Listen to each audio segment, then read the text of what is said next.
everyone, welcome on in. Let me quickly check that we have the sound. I can hear myself.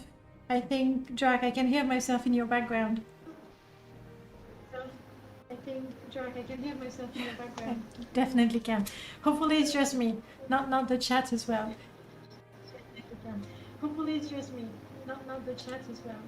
Guys, welcome on in. Today, as you can see somewhere above my head, yes, Drac, everybody can hear me twice because they can hear me from your side as well. If you have earphones, that'd be perfect. I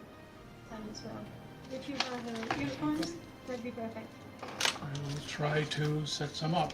Thank you. In the meanwhile, guys, welcome on in. Today we will be talking with Drac, whom you've heard already. And we'll be taking a look at Morrowind Crafting, a mod we have been using for years, but also that is getting an update, a sexy Lua update, and that's the one we're going to take a look at today.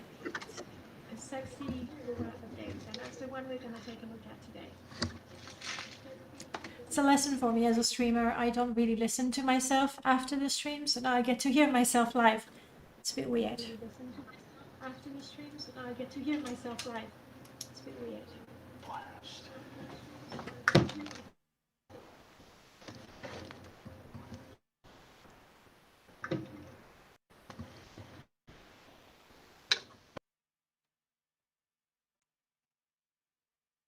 So, the plan for today, we'll take a look at Morrowind Crafting. We'll see some of the old features and some of the new features as well. And we'll craft things and see what we can do with it, basically. I can still hear myself in the background, but you can't anymore. So it's just me and me now.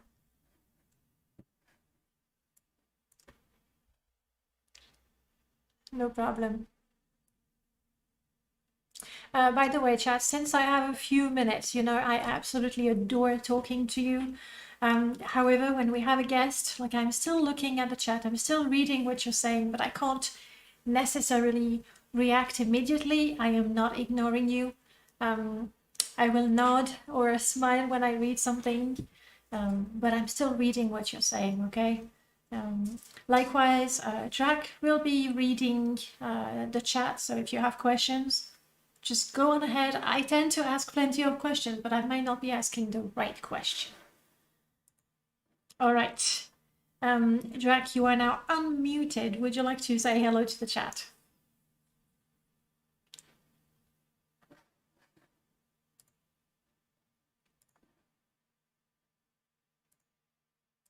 No, he would not. Oh, he is muted. Ah, there he is. Can you mute me for a moment? Yes, I will mute you for a moment. All right. It's just me now. Just me and the chat. Since I have a bit more time, let's make a new character so that we can test things.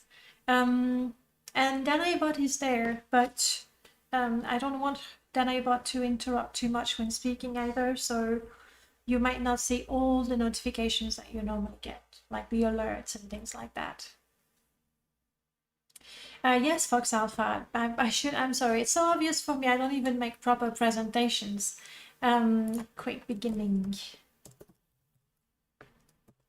The mod is called Morrowind Crafting. You may know it because it's been around for years, but the authors, Drac and Takata, have been working on an update to use Lua. You know, we can do things, not me, people who know what they're doing can do things with Lua that we thought were completely impossible, right? But now Morrowind Crafting is getting an update with Lua, and that's the version we'll be taking a look at. You have things like animated mining, really, really cool and sexy things. Let's make sure we're not super slow when testing things. I would say 200 speed is pretty good.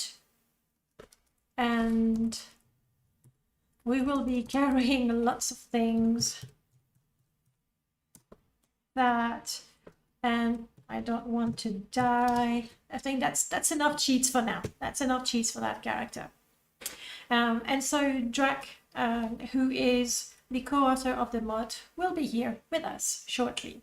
So we'll get the point of view of the player. Some of you, I'm sure, have already played. You do have a voice, me world record holder. Yes. Yes, money. Thank you, Danina. I will need loads of money. Let's get ourselves some gold _001. That should be enough to supply our crafting endeavor. We should be okay. We definitely need quite a few supplies. And I'm going to grab some of the tools that I need as well, so we have everything ready. There's all kinds of crafting kits, such as fletching, jewelry, masonry, metalworking, sewing, wood. Is it wood crafting? Wood making? What wood? Damn it! I did that just a little while ago.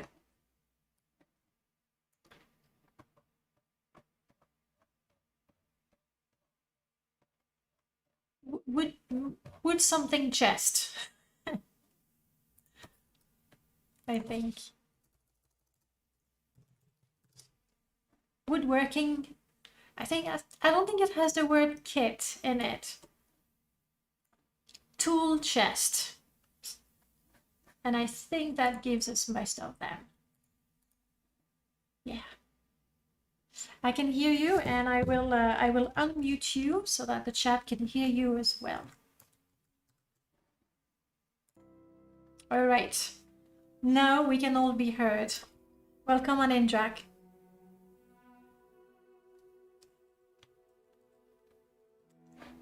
Greetings, everyone.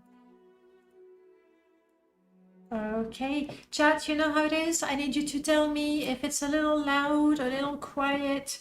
I think maybe a little more quiet right now, so I've added some gain. He's very quiet. I've already given some gain. Drac, can you talk to us a little more? All right. That sounds good. In general, as Danae has probably started to mention, there are nine new skills for Morrowind Crafting. And we'll cooking, masonry. discover all of them. Yes. Before we get started, you can hear him well now? Tell me now, before we actually go and look at everything, because there's loads. Better, this works. I can quite well. Good. Now we can talk. And I was thinking, Drac, how do we introduce Morrowind Crafting? And it's just too big to make a brief introduction, but give it a try. Tell us, what is Morrowind Crafting? Well, Morrowind Crafting was an attempt to give generalized crafting skills to Morrowind, similar to some other games, but we wanted to do it in such a way that it was as seamless with vanilla Morrowind as possible. And I can show the skills to people as we. There we go. All right. Yes, we have cooking, masonry, crafting, mining, fletching, smithing, woodworking, sewing, and metalworking, which is separate from smithing, being more of on the tinker level. Mm-hmm. So that's where you would be crafting tools? Many tools, metal furniture, all that manner of thing.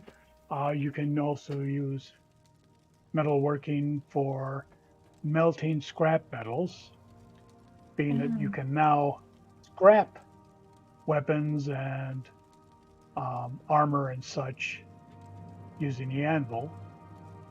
That will give you an intermediate scrap item that you can then melt using metalworking into ingots, which are what is used for making other objects. And the way I'm understanding, all of those skills are somehow connected. Like you would need to have to be moderately proficient in metalworking if you want to be able to create many weapons. I'm guessing crafting would work with other things as well. Well, some of them are interconnected. Smithing and metalworking are quite separate, apart from the melting of scrap metals. However, there are some things, such as the making of poisons and other toxins for missile weapons, where it will use the lesser of your alchemy or cooking skill. And it will mention to you when opening up the screen for doing so as to whether it's limited by one skill or another. And so you would use the better of the two skills, or is it a mixture of the two, or you have to have a certain level for both? It would use the lesser of the two skills in most cases. It's a little bit varied. Yeah, well that's fine. I really like when things work together. And I'm trying to remember the name of the item for poison. I think what you would want would be I know the ID of the item is toxin something, but the actual word in the game I forgot. try extractor. Ah, extractor. That's what happens to modders. Dwemer extract. Yeah, that's what it is. That's what happens to modder. Like I know the ID of objects, but the actual names not so much. There Sometimes it is. it loses. I happens with myself. Yeah, I saw a question in the chat. One question about those skills: are trainers for them with a single master trainer following the vanilla mechanic? We'll have a master trainer for each skill. There may be some lesser trainers scattered about. So pretty much like Morrowind. Like some of them can teach you, but after a certain level, you'd need to find the master trainer. Correct. All right, we're in Satanin, where everything begins. If I intend to have a career as a master crafter, what do I do first? How do I get started? As a common point, you would first need to find some way to obtain one or more of the different toolkits. Now, Ariel, the trader, often has something. Some of the wood sellers have occasionally kits that they can sell, such as auction woods here. Which I didn't get for myself. Oh, looks like you already have several of the toolkits. Now he has a fletching kit and a heavy leather kit and a jewelry kit, I see, and a sewing kit. I may have given him more kits when I was testing. I gave him everything. So I know in the game he won't have basically all of them, but so first we need to get the tools from either summoned by another dedicated wood seller again. Yes, a wood seller or a merchant somewhere. All right. There are one or two that can just be had, but you have to stumble across them while exploring. All right. We won't say where they are so that people may actually discover them, because that feeling when you find something you never knew was there is incredible. So we're not going to spoil it for them. I'm going to give myself a pickaxe as well, because Sadanin is a good place to get some ore.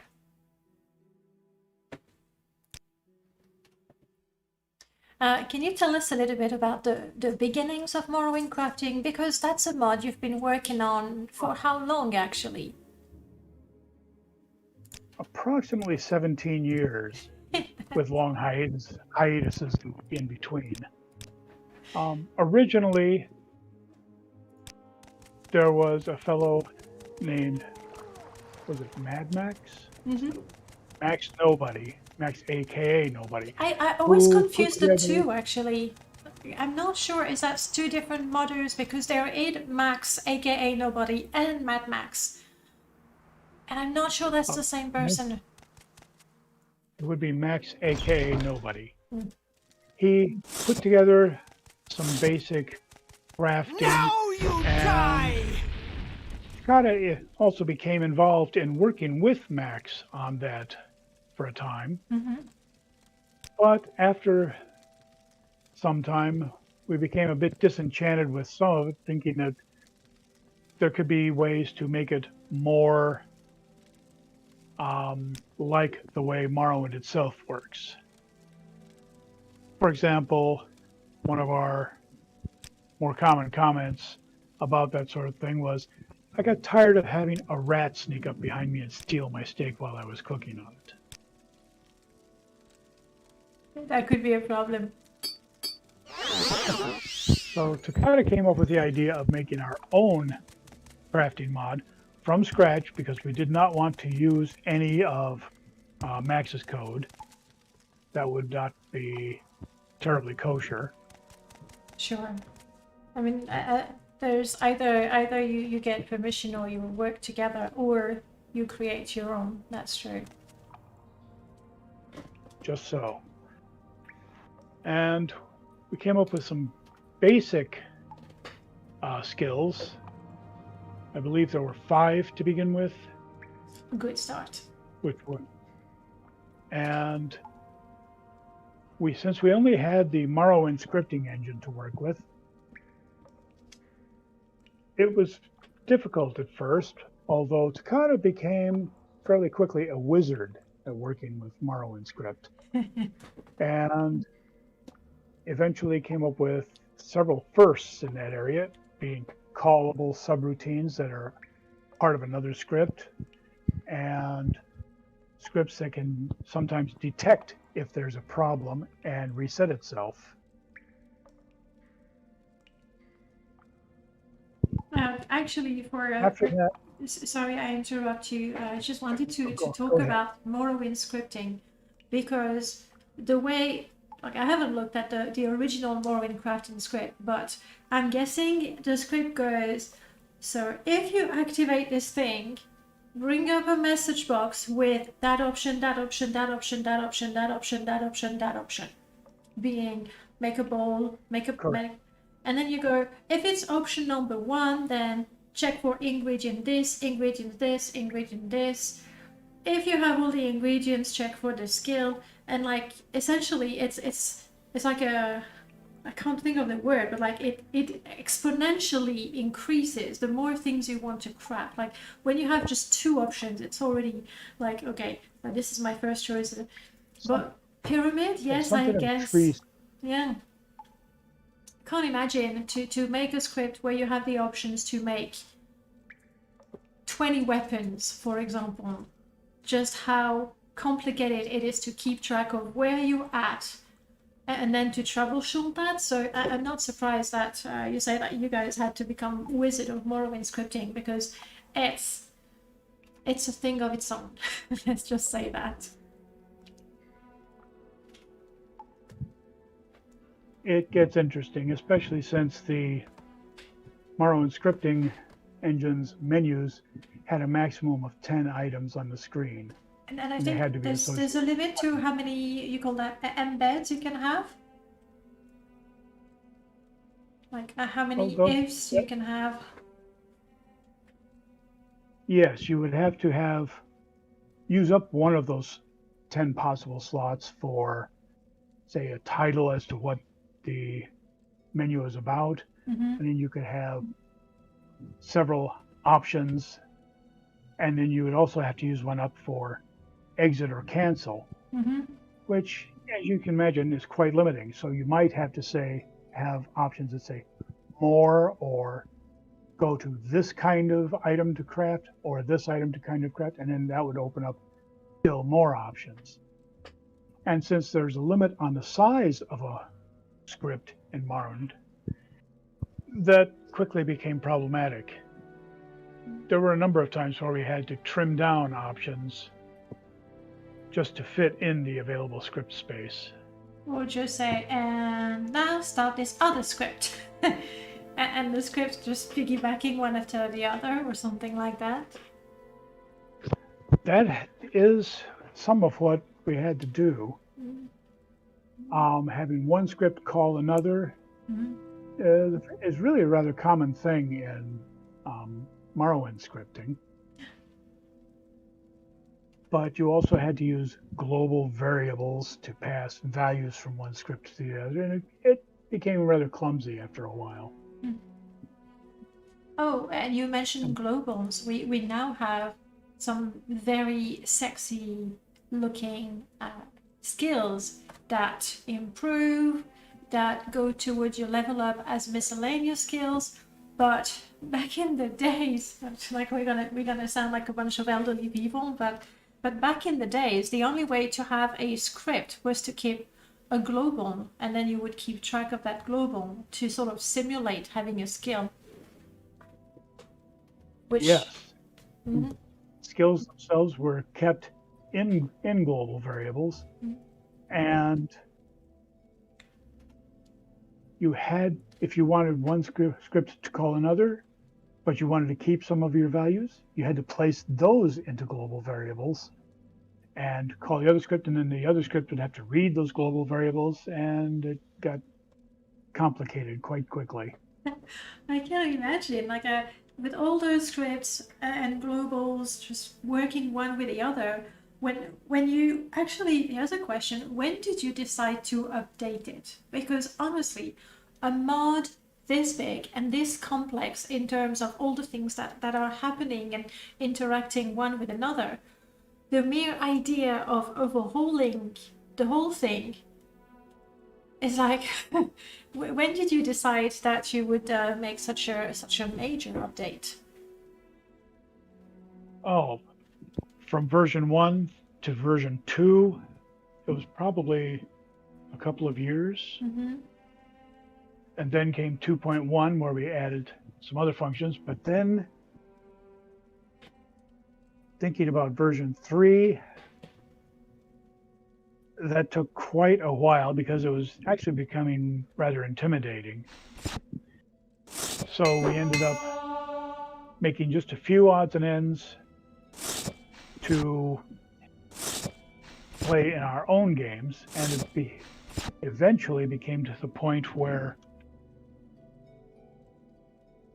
it started to look like we could actually update the entire mod. Mm-hmm.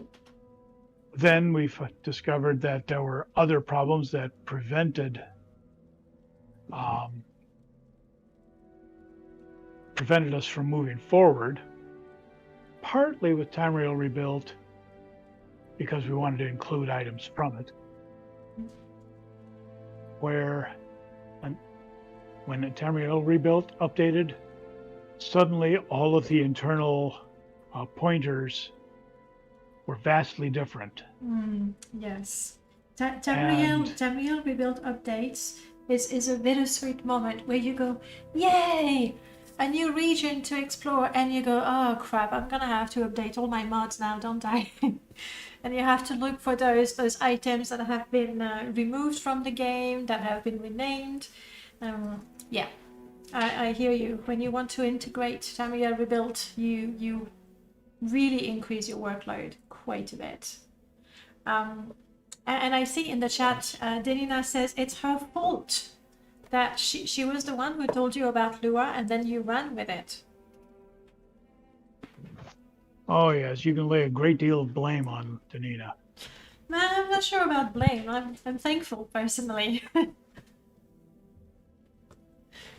She called it bling, so She, it's her choice. yeah.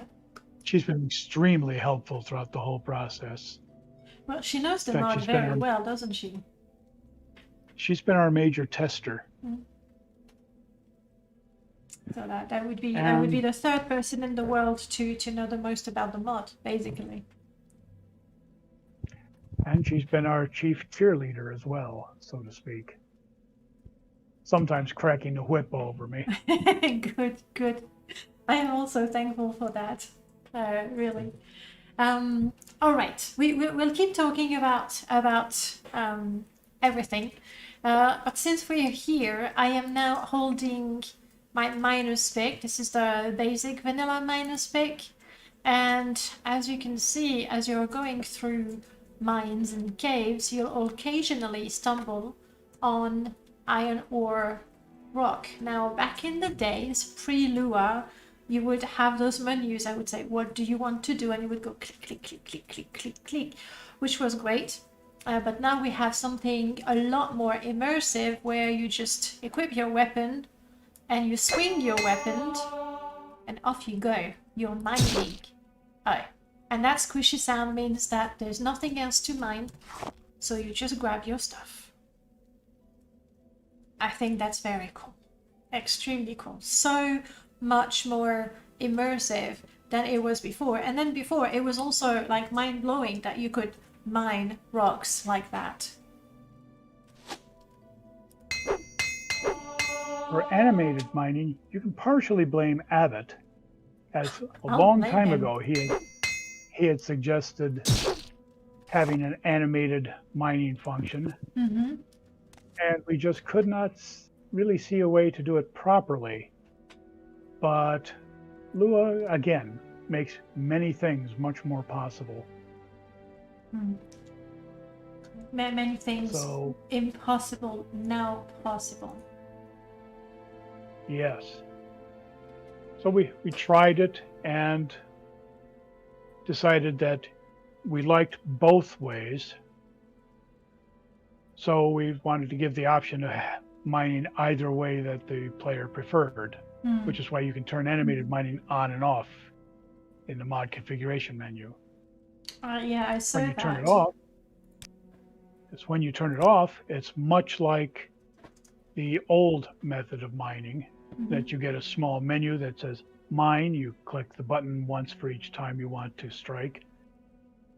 There's no animation, but you can also fast mine in that mode. Now with Lua, you can also fast mine if you hold the shift key down and strike in animated mining. Oh. So that's for the impatient people. Yes. So It shift still attack. handles skills. It still handles skills as if you had swung the pick as many times as it would normally take. But it all happens in background. Speaking for myself, I enjoy that part. I want to be mining. Okay, squishy sound. We're done. I don't know. Actually, there's a question for you, chat. How would you rather mine? Would you strike the ore every single time, or do you think you'll be partial to broom, the quick mining? Just let us know in the chat. Merlot created an animated mining mod. I believe it was incompatible with graphic herbalism. He did make something where you had to hold a pick, and I'm not sure if you were attacking it anymore. But there was a problem with graphic herbalism, which is not going to be an issue here because the rocks that you are mining are specifically ore rocks. Like you cannot mine regular stone. You have to go and mine these, so that there won't be any conflict with it, which is good. Reptiloid would strike, so that's 2 for the striking team. Glisp depends on your mood, so it's good that you have the option. more often than not, I strike every time, but I definitely use the equip option if I need it a lot. Alright. Well, Jack, it looks like you're catering to everybody's needs. It's possible with the rocks that take lower skill, like iron and silver. It's possible to get, depending on your skill and how you've manipulated your fatigue stat and such, to get better than 50 pieces of ore out of a rock. That's quite a lot. That's being very skilled, however. I mean, right now, obviously, my skill started really low, but I think if I mined everything, I could get to 20 reasonably easily, and then it's going to take a bit more time. But I can try then to mine some more precious ores. What can we mine besides the iron, actually? There's iron, there's silver. You can mine the few diamond rocks in the game. There's ebony. You see, there's glass. Where you would attack the singing crystals. Oh, you can get glass from the singing crystal.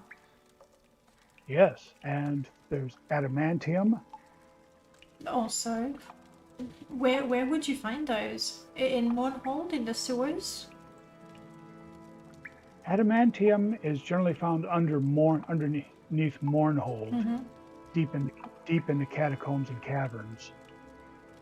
There aren't that many rocks, but again, if you're skilled enough to want to mine adamantium, you can do fairly well. I know that And you can also go ahead. Sorry. You can also mine Stalrim. I'm so stuck. In Blood Moon, in the Blood Moon quests, you can come up against the point where you need to get a special Nordic pick, and you can mine Stalrim. Crafting now includes Stalrim as one of the mineable options. And again, with a truly high skill, you can get a fair bit of it. I wanted to ask you. There's ore all around Vardenfell and Morrowind. Have you, or do you plan to place ore as well in Tamriel Rebuilt? I'm thinking the silver would be in Tamriel Rebuilt mostly. Well, I've seen in Tamriel Rebuilt where they've been discussing placing at least adamantium and some other ores. In a future version of Morrowind Crafting, we may end up with a special script that runs in the background that when you enter a cell, it looks for all these particular types of rocks, and then if it's there, switches them to the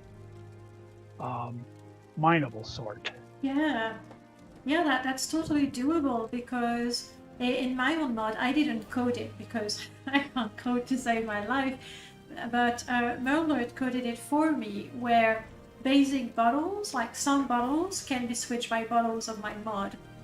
So I imagine that would be so cool, because at least with my bottles, the way it is, when I enter a cell, the cell is scanned very quickly for suitable objects that can be replaced, and then do I have it here?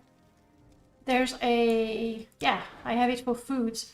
There's a % chance for the items to be replaced, meaning that every time you start the game, when I enter this cave, for example, it could be that, this rock is a rock that can be mined. And then the next time I play the game, it could be that this rock is one that can be mined. So I'd imagine, oh crap, I forgot that there's an angry mage in here.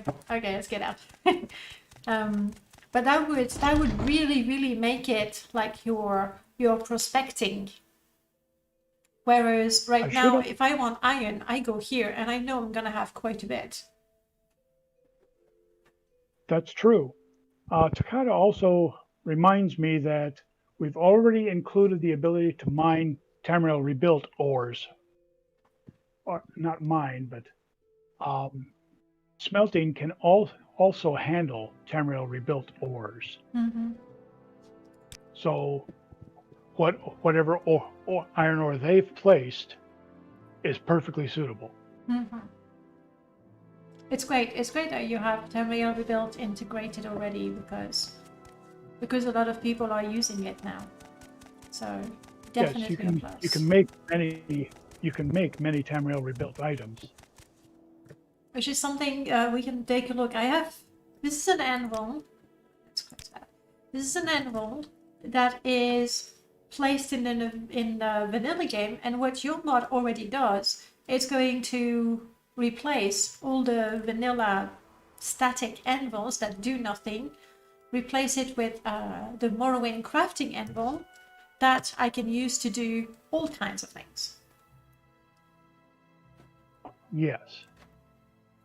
Which is very As you cool. can see in this menu here, it starts with Adamantium. The buttons on top, you can switch between armor and weapons, and also what kind of material you want to use.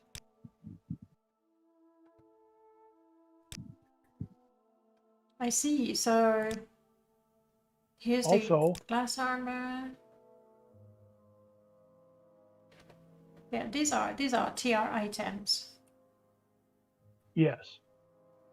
And the box to the upper left, if you happen to know part of the name of the object you're after, you can simply type it there and it will filter down to that.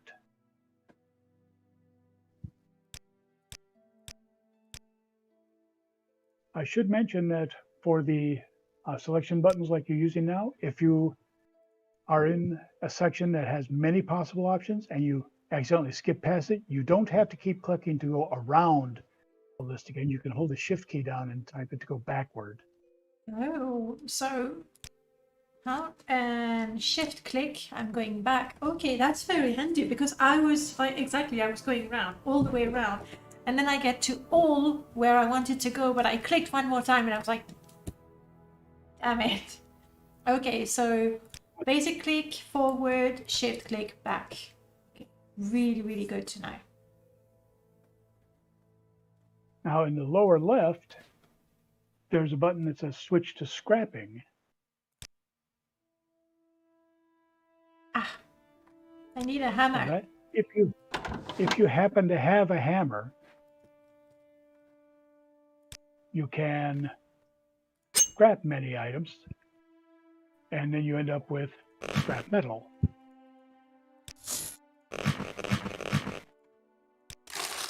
It's a good thing I'm filthy rich. Alright. It does help.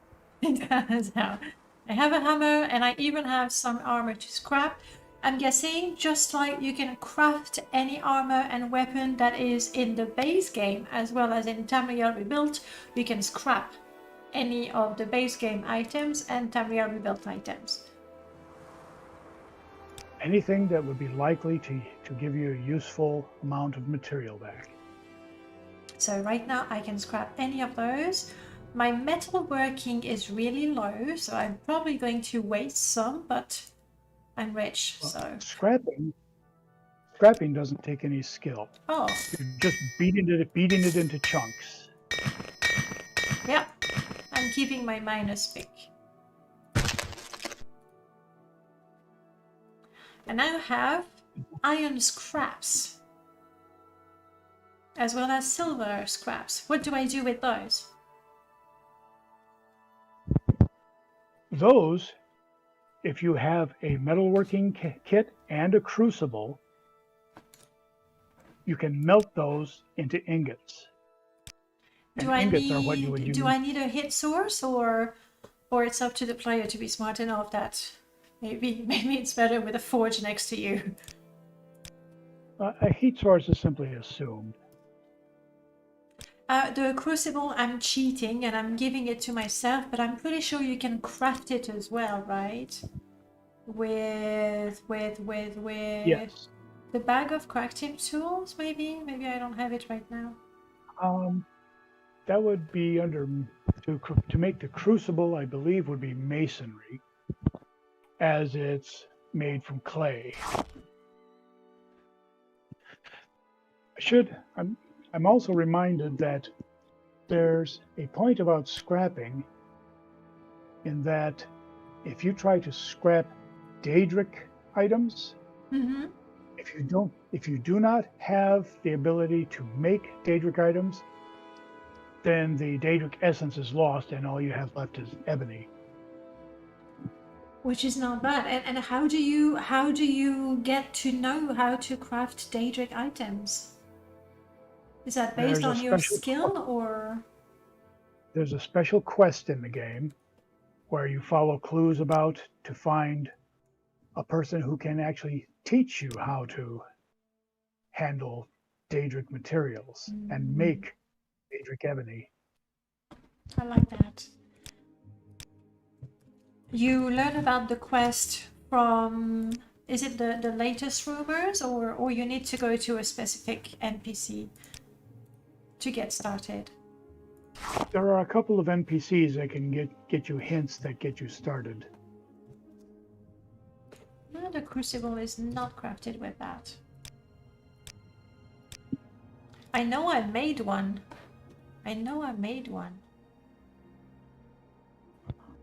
For making clay items, you'll need a pottery wheel. Ah, maybe that's what I did. So the pottery wheel is made with the bag of crafting tools, I think. Or the Woodworking. Yeah.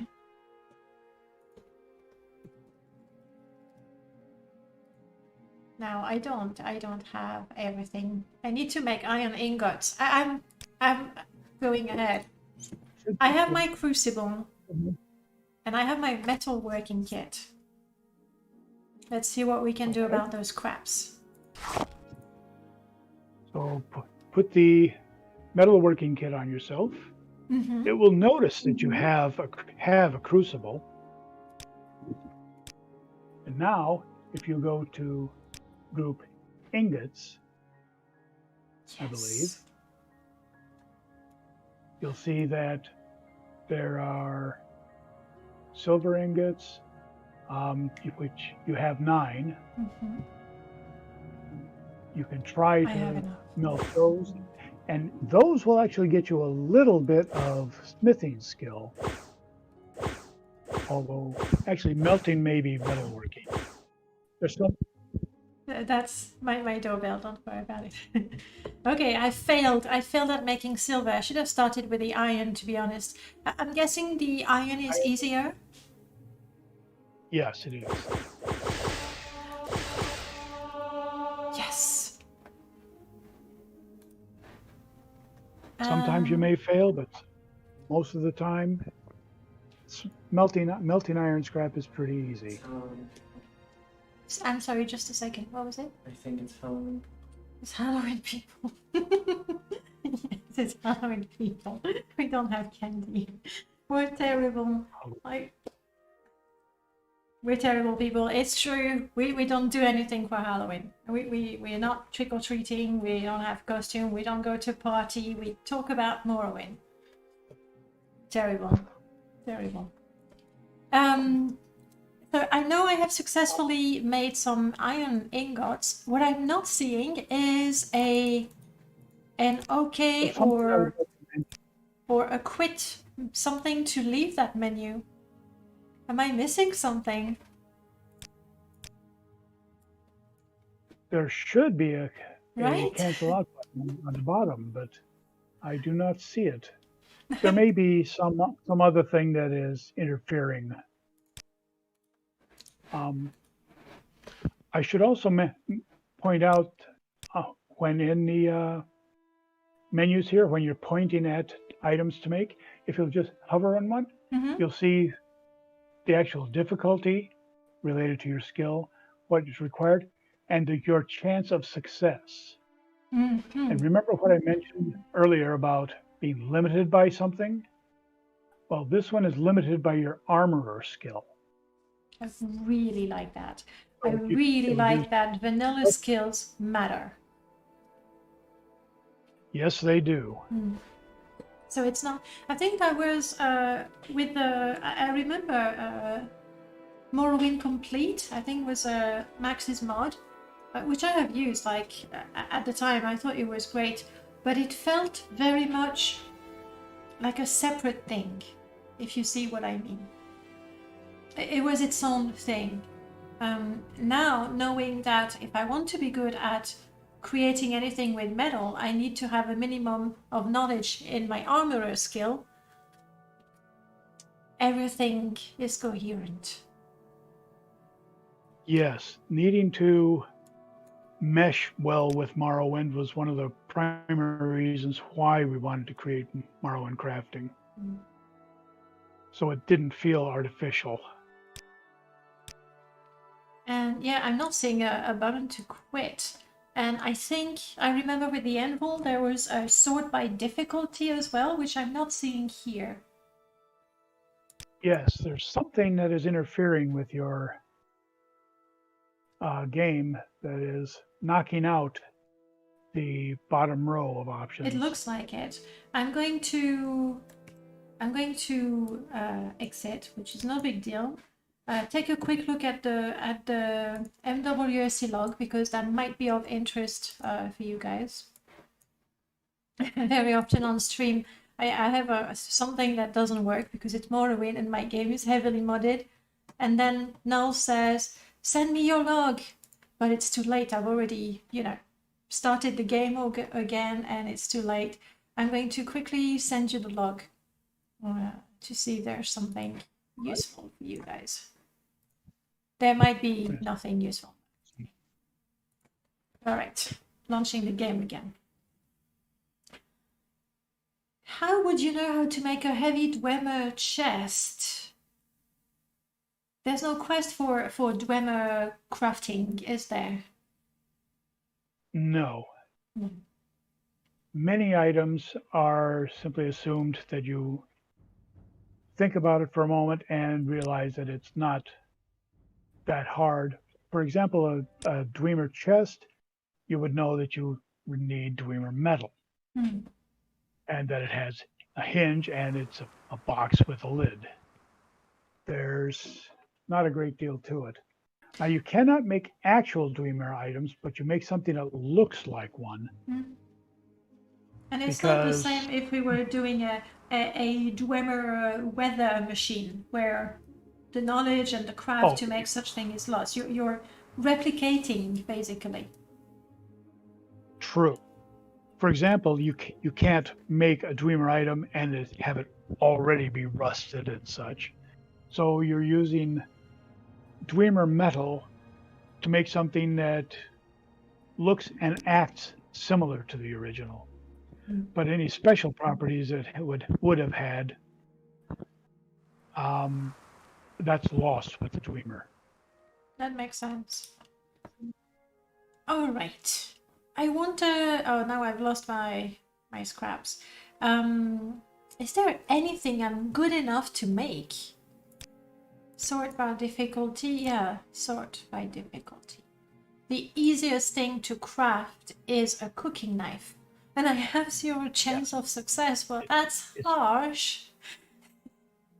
It's a bit harsh, so what's best is to obtain a smelter and get some ore and smelt that into ingots. That will get you some skill, and then you can start tackling actually making things. Well, that makes sense. Like you learn to manipulate the material before you can do anything with it. So that makes perfect sense. Yeah. And to answer your question, The armor Fox, skill is... Sorry, Fox was asking if there are quests. There's a quest to learn how to craft Daedric items. That's the only one, I think. Or is there more? That's correct. There will eventually be a quest to learn how to make soul gems. Ooh. Although that part is not ready yet. No, it's good to have things to look forward to. I would imagine, actually, what anyone who is good with lore because there was some lore about where the soul gems come from. I always imagined they came from the singing crystals because they kind of have the same texture, but that doesn't mean anything. Well, there's some lore about orcs having a mine on the mainland where they mine some soul gems.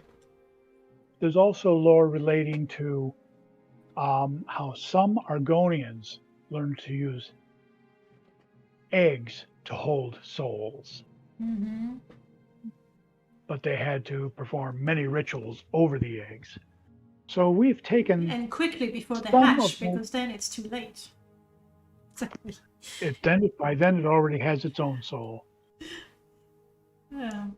So we've taken a little from column A and a little from column B, and to be honest, made up our own lore for that sort of thing. That's Trying to keep it as close to Morrowind lore as we can. At some point, we need to fill in the gaps. Though in Skyrim, when you go to the soul cairn, there are veins, that you can mine, or rather where you can harvest soul gems. So maybe, and that is supposed to be a Daedric realm, I think. So the conclusion is there's many stories, but we don't know for sure.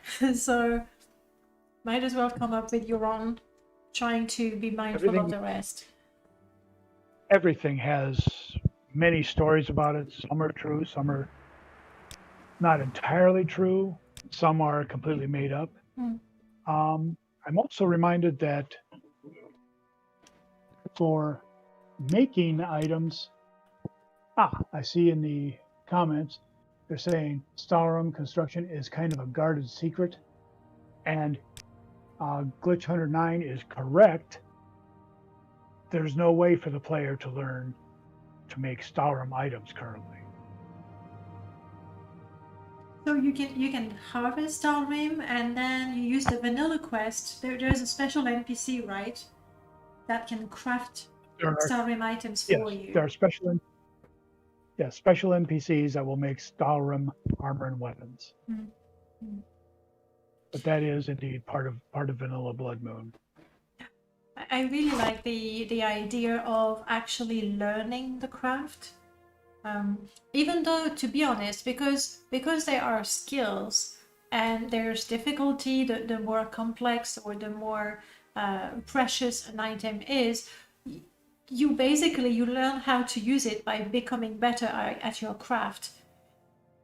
But extra quest or having to get a book, a little bit like Necessities of Morrowind did, where you would get different recipe books in that case, and that would unlock a whole bunch of more complex recipes.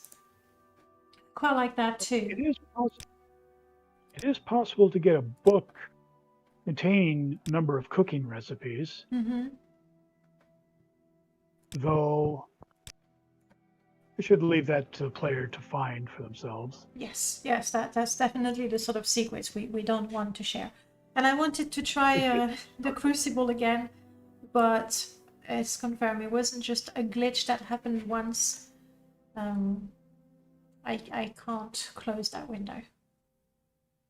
Yes, I'll have to have a look at the MWSC log file and see what happened there. It's possible that since you have ESPs from a much earlier version of crafting, that there are things that have changed in the meantime that just don't quite mesh with the old version.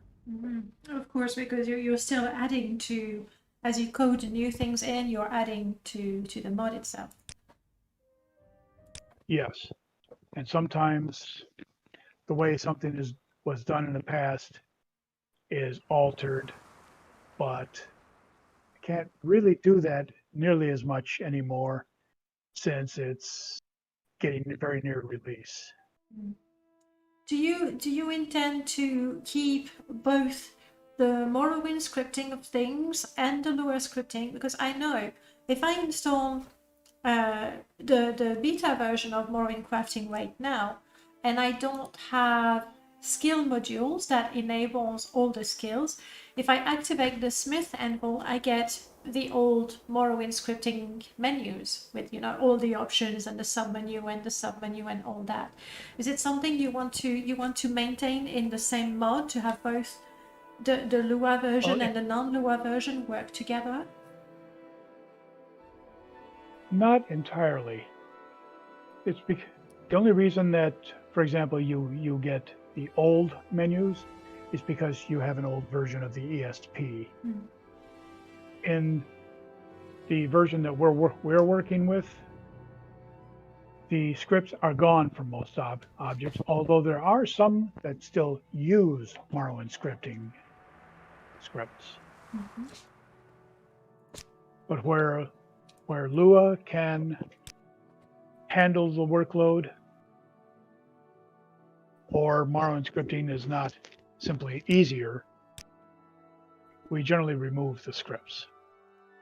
Yeah, that makes sense. Not to mention that between the window that we have now, where you see the whole list of items with a whole list of ingredients and the difficulty and your chances of success and what the item looks like, or at least the icon of it, is so much better than just having armor, iron armor, steel armor, and I don't remember what else was there. So in that case, Lua really makes things a lot better. Oh, it makes a tremendous difference, especially being able to have the sliding menus and have tooltips show up that have the requirements. Takata is mentioning that as far as the options at the bottom of the menu, there may be other Lua scripts that we'll still have to investigate that. It's possible. You mean like other mods or other Yes. Lua scripts? This is a somewhat lighter install, but what I call a light Morrowind install is still all that. That's a light version. So I do have a number of things going on besides Morrowind Crafting that might I'll have to test later on with nothing else. That would be probably useful for you guys to know. I'm thinking, I don't think I have a lot of crafting mods. I just hope it's not one of mine. I would feel terrible. Again, it's entirely possible that using the older ESP with the newer Lua scripts just has a conflict. All right, I've got some iron ingots, 20 of them, but I need some armor padding. That makes sense. How do I make armor padding? Would that go with the clothing? Armor padding is made from furs, or cloth. So you would need your sewing kit and thread.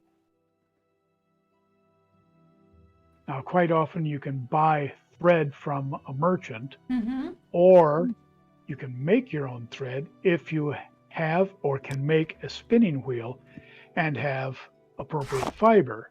Yeah. The fiber is obtained by gathering, for example, fresh fiber and treating that to turn it into the soft spinnable fiber. I'm getting rid of my ingots there. So good to know, guys. If you have 40 iron ingots, you can't run around. No, you're the pawnbroker. I'm thinking the clothier here should have a spinning wheel. There we go. Should have a spinning wheel, and probably there are some spools of thread there as well. So just activating it, I get a spawn. If you had fiber, yes. I didn't have fiber. I found a loophole. That's interesting. I found a loophole. But But it doesn't let I'll me have to- make many of them. because you don't have any fiber on you. Exactly. But without fiber, it lets me make one. Yeah, so I'll have to look into that. It's possible that your, again, older version is a problem, or I may have left a bug in this Lua script. It could go either way. Chat, I'm sorry if because of me you won't be able to get free spools. You won't be able to do that when the mod is released. Alright, I would need some threads, I've got that, and some prepared clothes. Prepared cloth is another interesting item. You can, if you happen to have a pair of shears, which sometimes the clothier will sell you, or you can pick up somewhere or simply make. Please sell them to me because I don't want to steal. I don't think he'll sell them because it's a miscellaneous item. I will cheat. I will cheat shears in my inventory. But yes, you can find them at traders. Yeah, shame on me. We're testing the mod. It's okay. This mod should not be called cheat menu. It should be called test menu.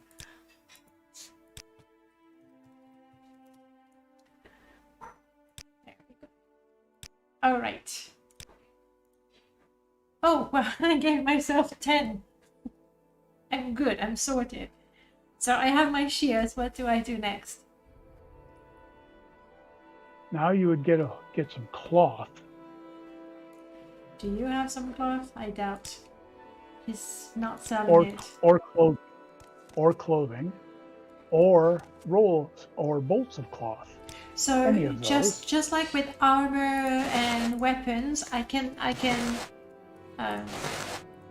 not scrap, but I can make cloth from any item of clothing. Most items of clothing. Clothing that was made from furs doesn't work well turning it into cloth. All right. But now you would place one of the shears on yourself.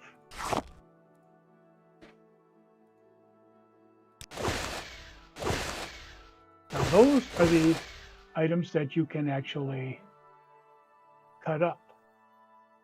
Now you'll see that you have some cloth there. Use prepared cloth.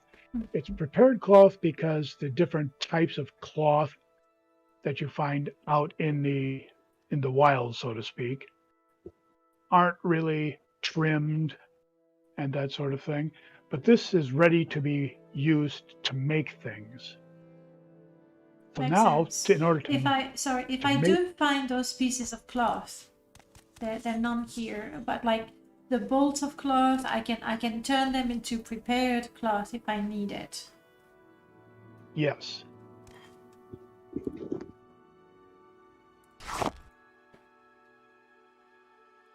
So you can. I want my armor padding. One thing about the filters, if you don't want to do a lot of backspacing, you can just put a single space and press enter, and it'll recognize that as erase this. Nice. Oh, so good. Thank you for those little shortcuts. This will definitely, like, I would recommend maybe adding them somewhere. Hints. Because I know I'm going to forget about them for sure. That's really good to know. Okay, here we go again.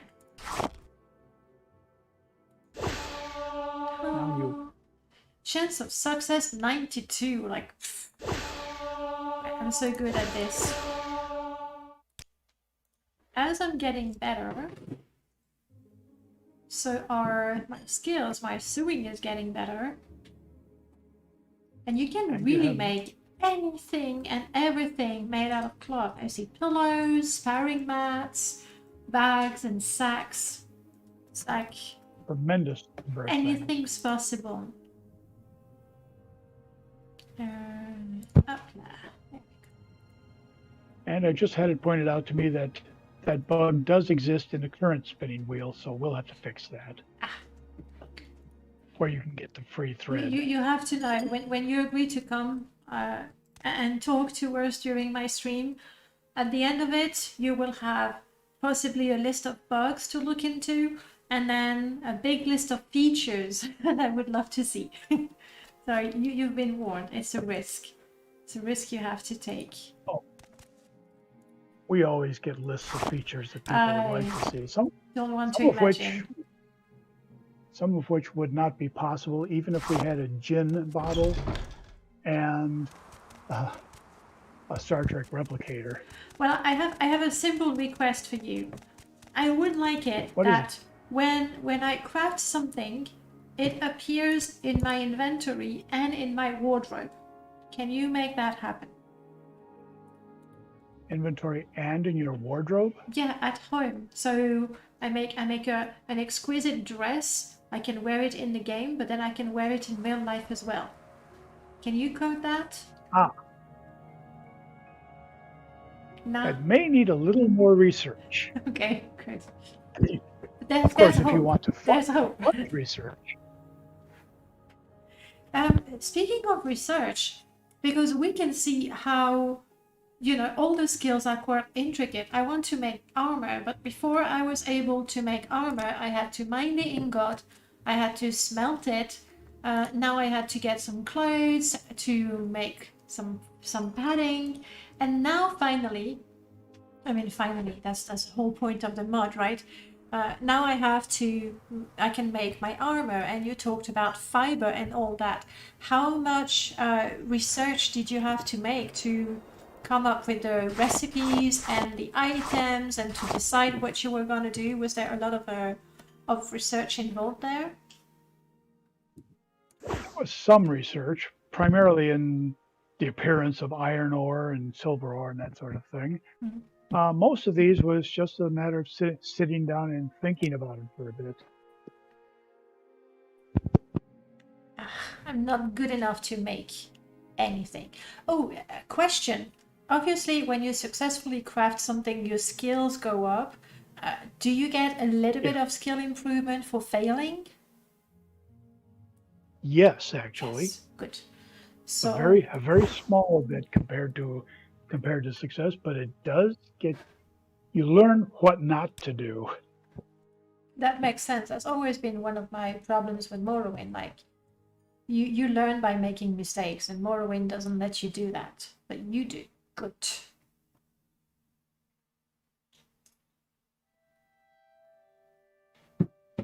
Okay. Well, I'm not good enough to craft armor just yet. But then again, I'm only beginning, so that's fair. Look at that. We've been working all night. This is hard work. Which is actually a feature of the mod that people can choose to have on or off. To have the time pass as you're crafting. That's true. Each item has a time that can be associated with it.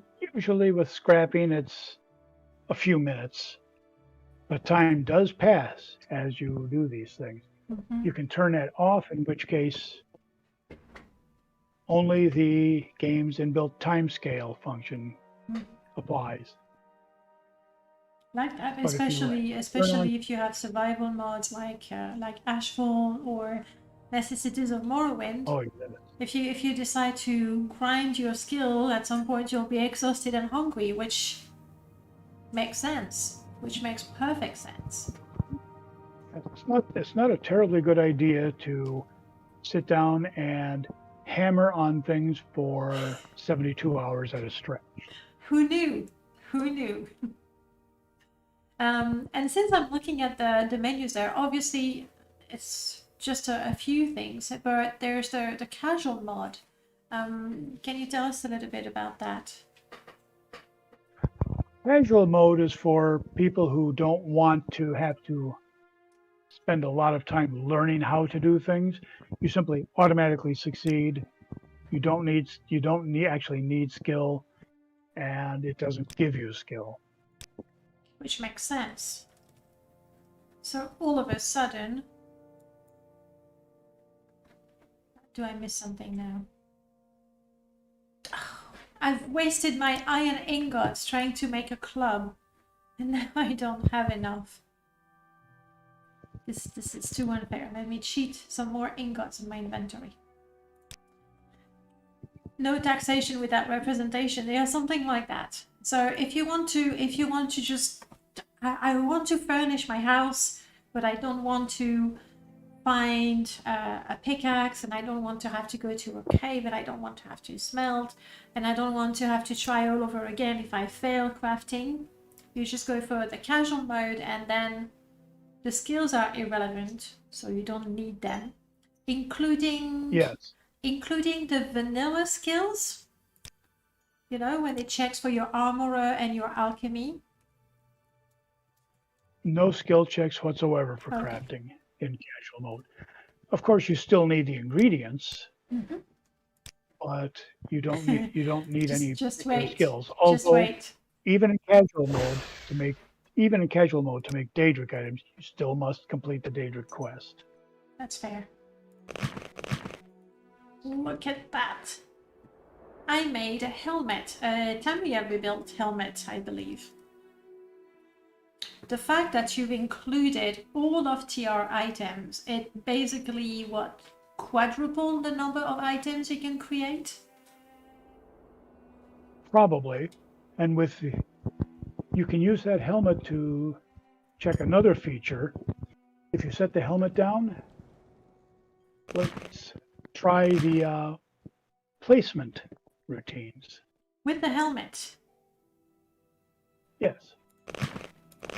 The helmet the placement routines can operate on a large number of things. I think you're standing on it. Yeah, it's just I'm carrying a lot of ingots. In that case, those are Tamriel rebuilt ingots, which I can turn into the ingots we need for smithing. I believe so. Right. Just for example, if you wanted to move that anvil. Yes. Or the helmet, whichever. Just point at the anvil and press the home key.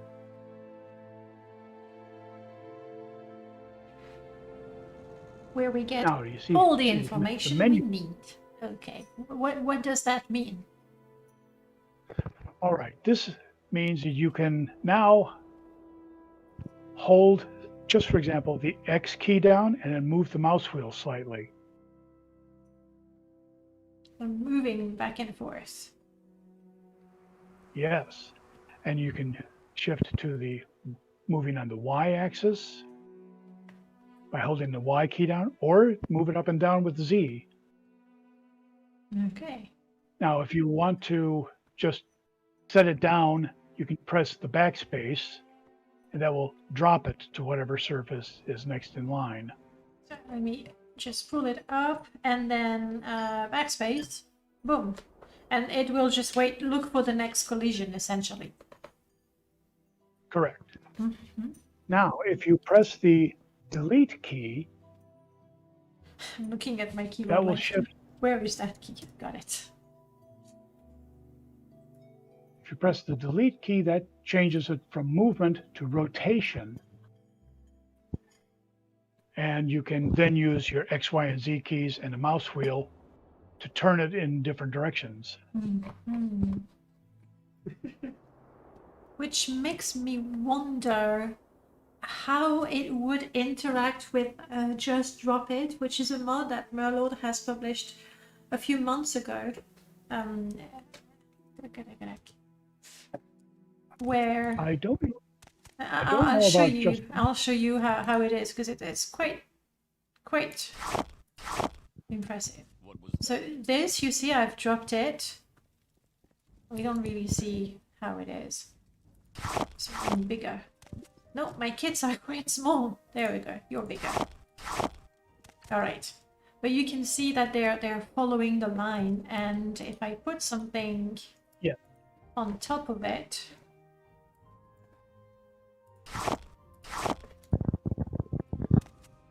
Well, it's on top of it. That doesn't really work. I'm trying to remember if I've installed it in this game. No, I have not. I don't think I have. So that doesn't work. But essentially, we just drop it. Any item that you drop is going to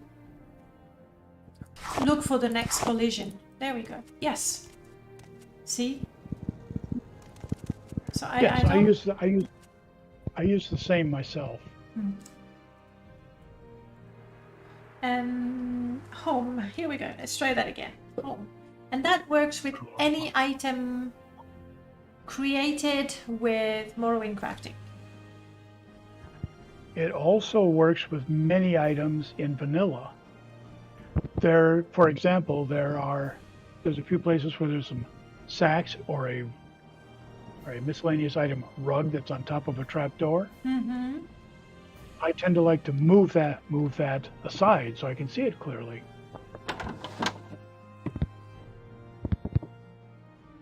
What if I try to do something with these?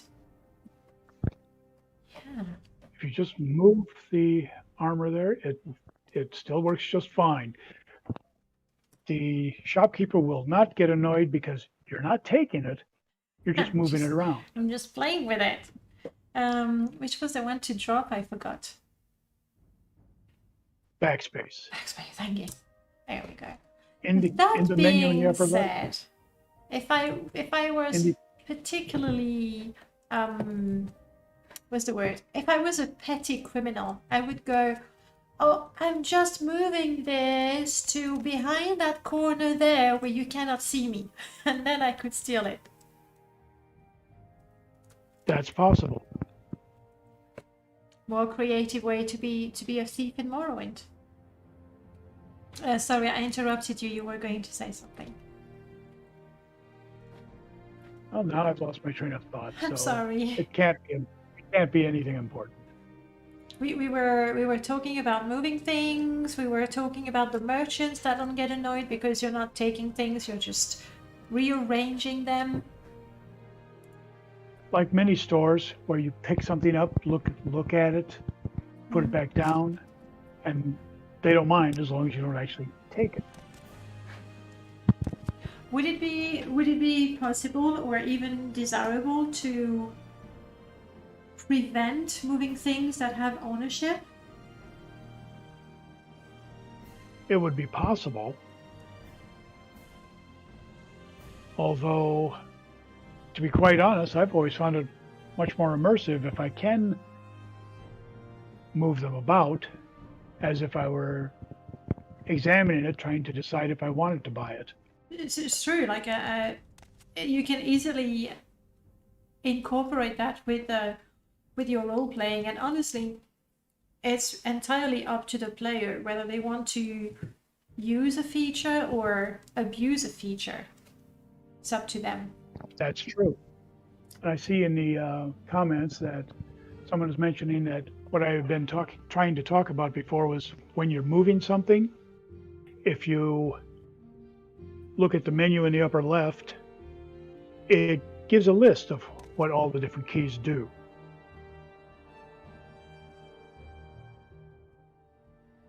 So it's all there. It's good because then I don't have to remember. until we get good with it. I'm sure you've had the question before, but for the chat end, this is also completely compatible with perfect placement, which does a little bit of the same thing. Perfect placement myself. Mm-hmm. But how different are they? Is there one that you use when you want to do something, and the other one that you prefer when doing something else? Well, I use perfect placement when I want to just toss something onto a shelf. But when I want something to line up with something, say books on a shelf, then I use Morrowind Crafting precision placement. Let me get some books so we can let's say I want to line up those logs there. Because you told me there is a way to line things up as well. Yes. If you put some of them at different orientations,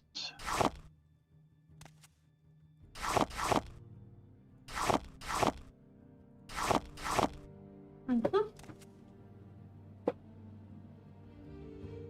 Now you have an appropriate mess. If you point at one that He's cool with it. that He's you cool with want it.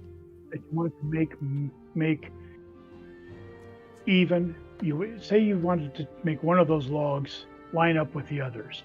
You turn it on, and now if you point at the one you want it to line up to, say the one to your immediate upper left,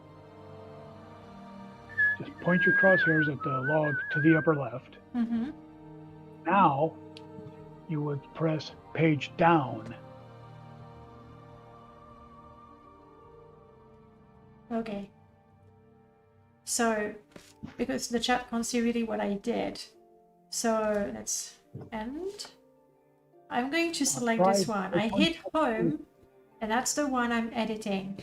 And I say, I want this one to line up with that one. So I look at that one, page down, and now they're lined up. And I want this one to line up. So I go home. I want you to be lined up with that one, page down. I also want to move you a little bit there. Oh God. I predict many hours of placing things, neatly lining them up, and I'm happy with that. And It's gotten to be something of a mini game for me to be able to put things exactly how I want them. For example, try pointing at the shield. Yeah. And then like, and then say I you're will going to move. move Yeah. the log. Oh, I will be moving the log, but aligning it with the shield? Yes, so you would press end to get out of moving the shield. Mm-hmm. Press home on the log. Done. Positioning. You there. Now point at the shield and press page down. And the log should leap to the exact orientation. This has made it so much easier for me to line up things on bookshelves, and instead of having all of them straight up and down, sometimes I lean one over or that's make it look nice. just a little untidy. Yeah, it's true. It's true because with Morrowind, we've all piled things up, so everything is like that. You just drop it. You can make things look a little more realistic, but now you can place them exactly the way you want them. Yes. So if you wanted to lean logs up against the wall, you can do so. If you want them to be, and then I want to move balanced on top of you something. to look like this one. Hup. Hup. Hup. Oh my goodness, that's gonna be hours of the game of, but and I'm not saying that like, oh, I'm saying this is such a zen activity for me. It's a very relaxing thing to do. Wanted to make it a lot like moving objects in the construction set. It's more enjoyable than moving them in the construction set, though. All right. It can be a bit more satisfying to do it in the game, yes. Yeah, definitely. Okay, all right. We'll play more with placing things when we've. Can you please tune the game voice audio down? It sometimes drowns you and Drac out. The game audio, yes, I can do that. Thanks for asking me. Especially the NPCs, right? I know he was going to, and I'm like, all is mod. We're talking here. Jeez. Exactly. No respect for. We're here. We're kind enough to use his shop to display and to experiment with logs, and he's being noisy about it. Jeez. Right. Okay. Let's see what crafting tools I have and what we learn. Hey, Huskabar. saying very sophisticated evolution of Morrowind Crafting. In an older version I use, time passage does not occur past midnight without stopping and restarting the process. Ooh, that's definitely a technical We have question for you. we have fixed that in the upcoming version. Nice, nice. What is different between the two versions? Like, what can we expect? I'm sure there's a lot, so go ahead and list the more important ones, please. Oh my! Between the two versions, Hmm. there are a huge number of items With that Tamriel are rebuilt. between that and some items that we've added on our own. The menus are much more useful. Yeah. You can see what's needed before you try to make it. You know, I think we when we talked on Discord, I told you about my house mod that might never be finished and never published, but in my workshop I actually created notes for every skill so that I would have in the game the list of things I can craft and the list of things I need. So when I decided to do showed something, I had it there. And now you've just made Yes, my mod obsolete. Thank you. you're quite welcome.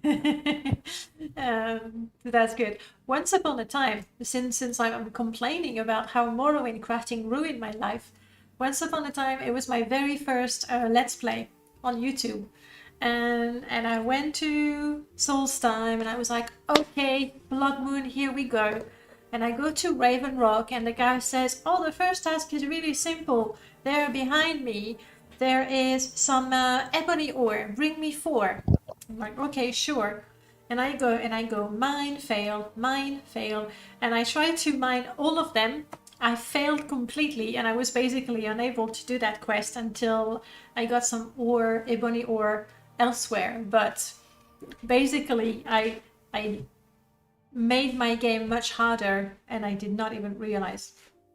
I hated it. I thought that was perfect. Like, you're not supposed to know. Sorry, go ahead. Note for Fox Alpha 91, the tipping point as far as the version number convention went, we went from 2.1 straight to 3.0 because of including Tamriel Rebuilt and the fact that we went to Lua scripting and all the menus changed. It's It not seems just improved, appropriate. it's lots of new things. Yes.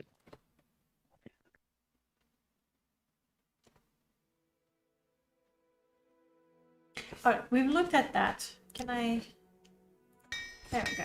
I've scrapped my pickaxe. My career as a miner is over. I've decided. What shall we try? What shall we do? Maybe some furniture. I got some logs. Well, let's see. What sort of logs do you have? Scrap wood is a good start.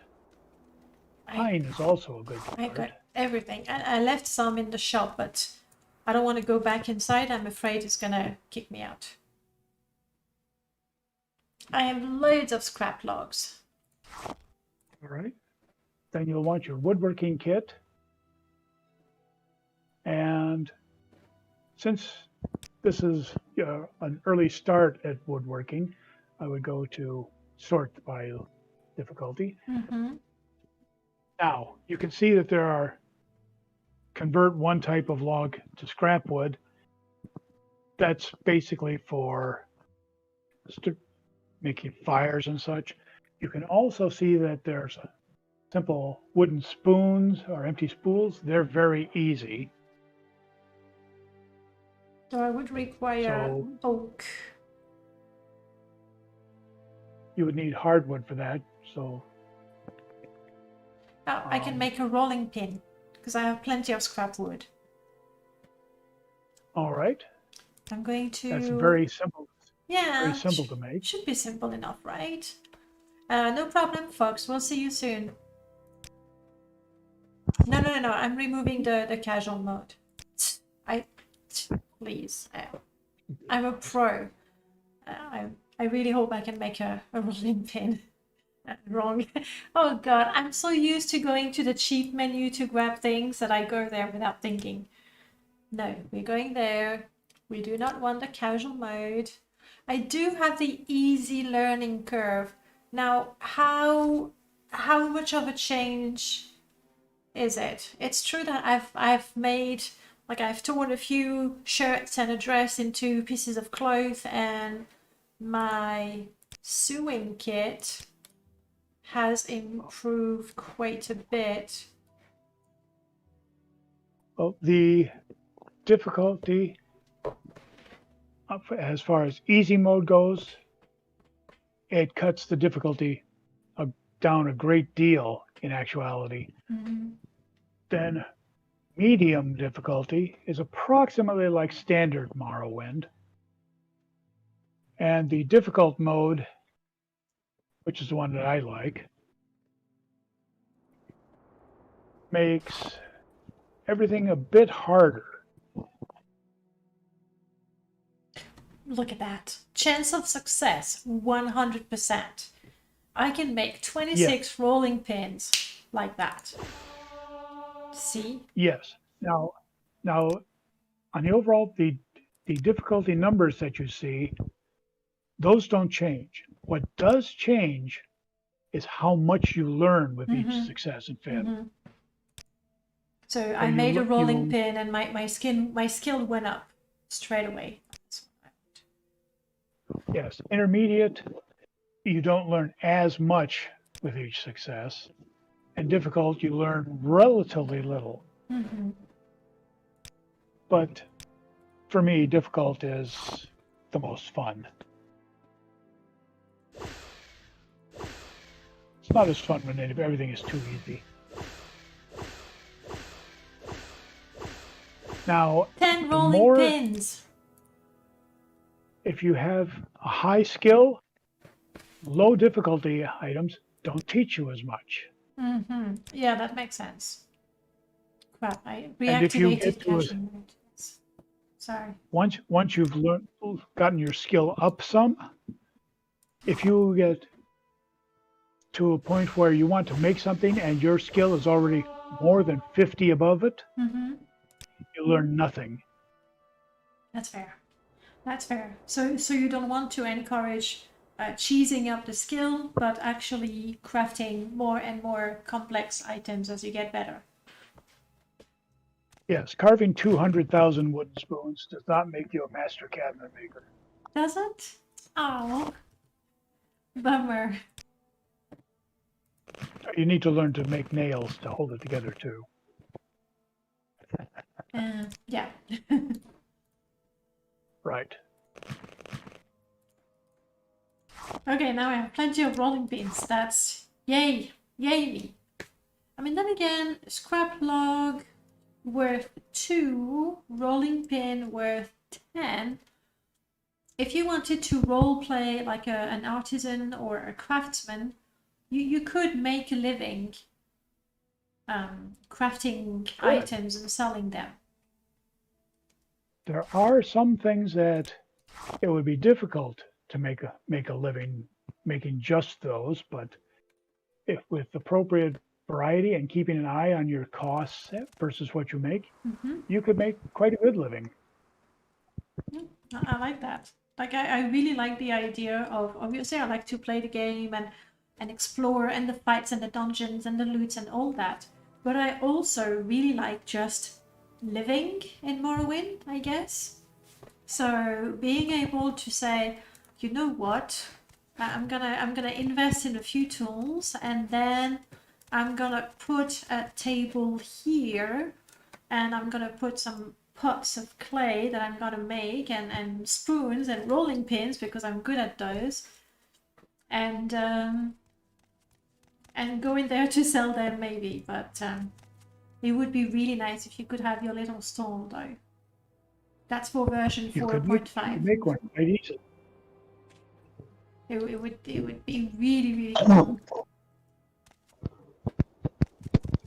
In fact, with some mods that provide small houses and such, you could have a an outright store, although customers would not come in and buy things. That's the thing.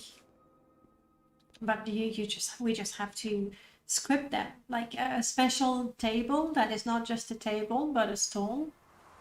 And over time, I don't know, over time based on if you are in a cell that is a city, based on your mercantile skill, things are sold over time, maybe. I don't know. Woo. Yes, you could do something like that. That would be quite fun. I would enjoy seeing a mod made like that.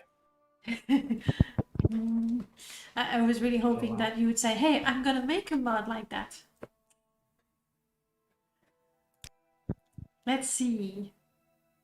There is, Glisp is right. There's two mods by the same author. There is one that adds a shop for clothing, and another one that adds a smithy shop, where you can indeed display and sell vanilla clothing and vanilla armor and weapons. Though the smithy shop had an issue with it, I don't remember, but there was a problem with it. Right, I want to make a table. I could see that being redone in Lua. It would probably make it much, much easier on the save games. Definitely, definitely. I'm sure eventually. Like the problem is we have more ideas for Lua than we have people who can make them, make them come true. I'm gonna go back to, no, not cheat menu. My brain. I'm gonna go back to casual mode so that we can look at a couple of things that we can craft, like actual furniture. Because I mean, I could show you my rolling pins, but that's gonna get old real quick. Well, a good example might be if you happen to have a couple of iron ingots, and some oak or hickory, for example. In fact, you don't even need iron if you want to make, say, a small chest. Let's see what sort of chest we.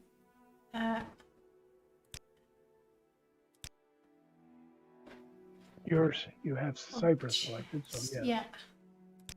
Ooh, some of those look. You did say you added new items. There Yes, we go. you currently filtered only to chests at the moment. Yeah. I have created a Cedar chest. A couple of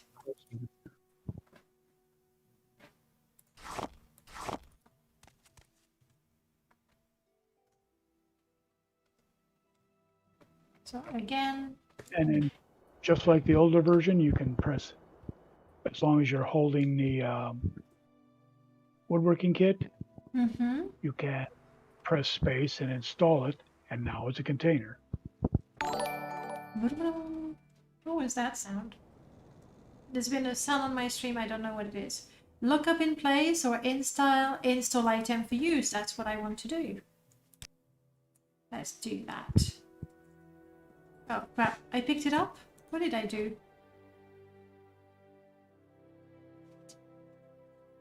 That's strange. It disappeared. It did, didn't it? I think something is interfering. It could be just disappeared. It's gone. Okay. Ah, that is a good idea, Delina. I think I may know the problem. Oops. What could it be? I'd like you to go into your console. Mm-hmm. And then, was it MC scale? Well, set MC scale 1. Yeah, if you go into your console and then type set MC_scale to 1. Like, no. I mistyped it. Oh, just one? We don't need the two, maybe. No, that's not it. What is the exact line? Takata is looking it up. Okay. In the meanwhile, I'll make a new one. Okay. It is set MC scalar to 1.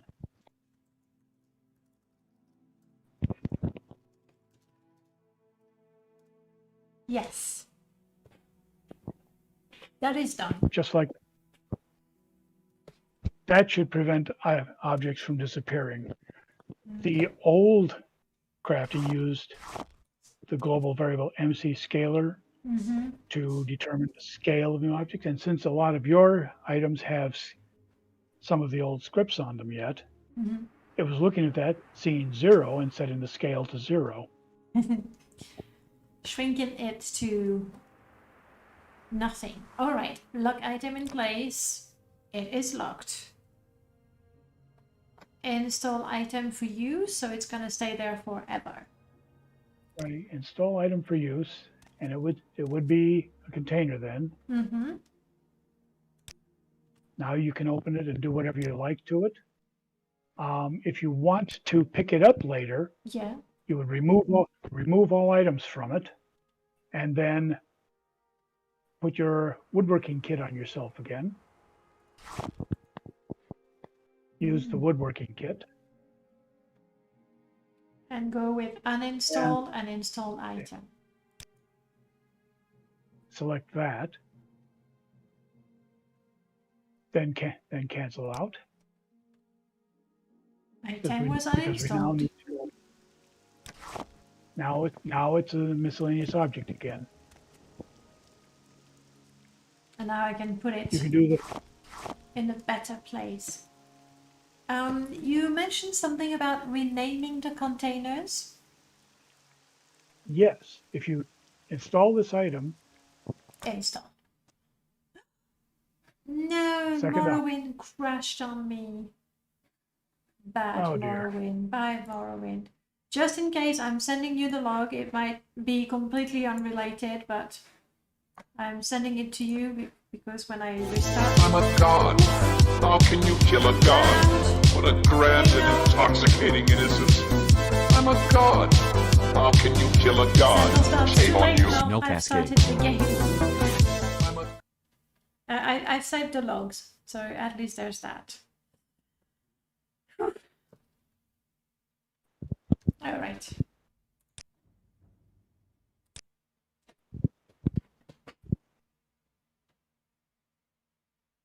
So let's try naming the item or the container again. Yeah, I know that surprised me too. But you know, when Null Cascade come into stream, we want everyone. Oh, interesting.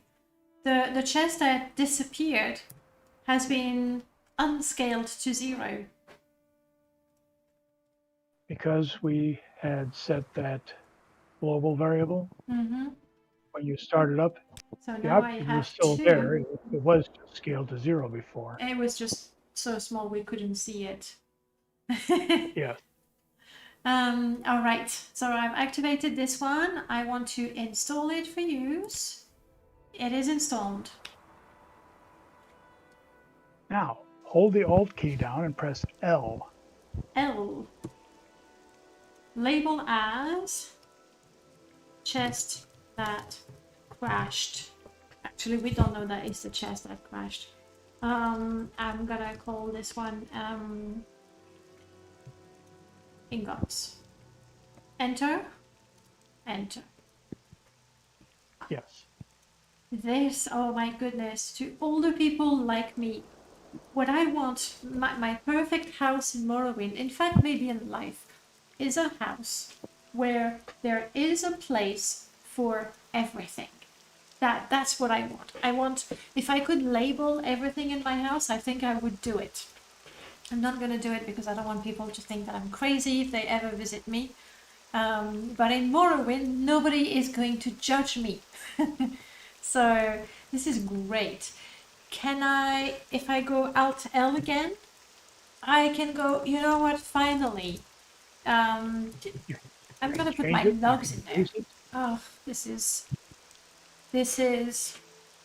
so good. So You should see the amazingly difference it good. makes in my alchemy lab. I remember you posted images on the Discord. That was beautiful. Yeah. Beautiful. Oh, one other thing. If you press home to, as if you were going to move it about, move the chest about. Mm-hmm. Try that, and then It hold the moves. C key, C. and Oh. that appears to be X. Now I can do that. You can make And tiny little chests Alt or L. very large ones. This is not a chest for logs. This is a chest for tiny logs. Duh. Ah, beautiful. Glitz has been talking about building houses, which is not a thing, but I do have installed your houses for Morrowind Crafting mod. And if I'm not mistaken, it's this one right here.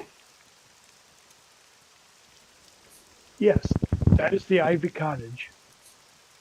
Now, If you where do I buy it?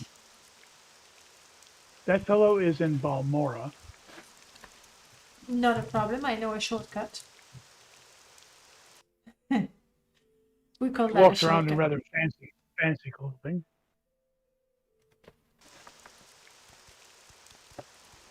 Is he going to be in the noble area? He could be almost anywhere in town. Anywhere in town, that fellow likes to walk around. Okay. You need to over there. Looks like it could be him. Yes. Whew. Whew. What, you don't like my clothes? Honestly, look at me. I am super stylish. I'm guessing my clothes aren't expensive enough for him. You have to wear nice clothes. Is it only for this guy or for any person selling you a house?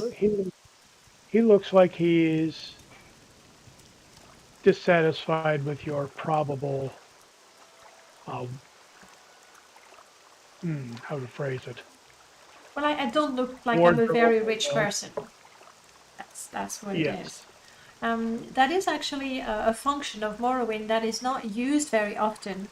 I think it's used only in the dialogues when, I mean, you would know because you're a modder, but to people who don't mod the game, very often people would comment on your clothes. They would go like, you stink because you're wearing common clothes and that sort of things. And there is actually a function in the game that looks at what you're wearing and the value of it.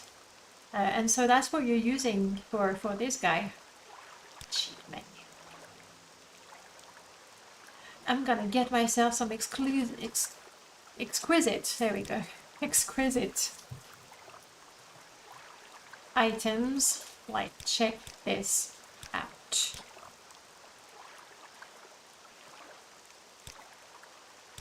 Okay.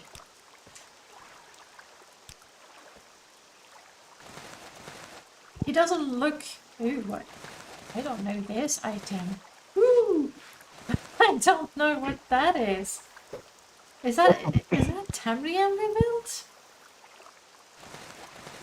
I'm curious. Certainly want to know. Let's find out. Yeah, it is Tamriel rebuilt. Oof. No, that's not exquisite. There we go. Alright, now if we don't look fancy enough. Alright, let's find a posh Breton Imperial. I want to buy a house. I'm not a likely... Come on, look, I'm bribing you with 1,000. That's how rich I am. I hope I haven't used too much of my money. There we go. He likes me. I look the part. I would like a house in Caldera. How much is it? 15,000. Easy. For those of you thinking, oh, I can just cheat and console the key in, no, you cannot. Because Drac and Togata thought of everything, and there's actually a script on the door. And you can only open it, not just if you have the key, but if you've actually purchased it. I know because I tried. I tried to just unlock the door, and I was like, it's not working.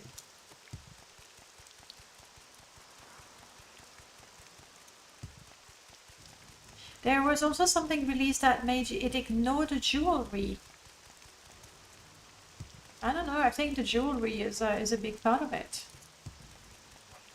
It should count. This is a long way and I have 200 speed. You see why I took the shortcut on the way there. It's true that because jewelry is so valuable, like 240 for an exquisite item. Yeah, 240. It's like a ring is more valuable than all the other exquisite clothes that you're wearing. So I can see that. I can see that. Look at that. Somebody already lit the fire in my house. It will be nice and warm. There we go. It's a mage key.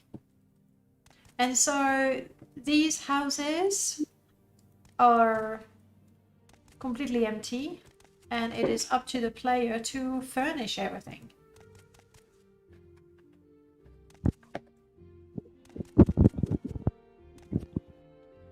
I remember in the old Morrowind Crafting, was it in the old Morrowind Crafting or was it the furniture mod? Maybe it was the furniture mod. I'm getting my mods confused. Ignore me. Ignore me. You should re-release your empty houses mods. Yes, you definitely should, Denina. The more houses, the better. Oh, this is perfect to set up a workshop, isn't it? I should mention that that fireplace upstairs, Yes. once you have your skill up high and are able to acquire enough stone blocks, you can make them. We can make them. Nice. And now I'm thinking, once you create the item, it has a unique ID once it's locked in place, or it uses the vanilla ID. It would actually use the base item ID, I believe. Okay, good. Meaning that it You would can be... tell if you go to your console and then click on the fireplace. Well, this one is vanilla, but if I was to craft it, once I lock it in place, it switches to the actual static model, I think. I believe so. I am asking because Merlor just updated Ashfall that lets you cook with all of these. So it would be really frustrating to not be able to cook with them. I am reminded that it would be a unique ID. It would be a unique ID. Well then, Yes. we'll patch it so that it all works together. It's not that difficult. So this is one of the houses that you can get. It's not the biggest one, is it? No, this is probably the smallest of them. I just tend to like it because it's, for me, the decor is rather cozy. Mm-hmm. And if it's much, like, honestly, to furnish all that space, like craft everything, furnish it, think what you're gonna do where, that is already hours and hours of gaming. This cannot be moved, for example. There is an updated version that will be put out later Nice. where the columns are not there anymore, the fireplace is not there, the candles are not there. So it would be really, really bare. The tapestries are staying? I don't believe they are there either. Because you can craft those It's as as if they well. were fresh built.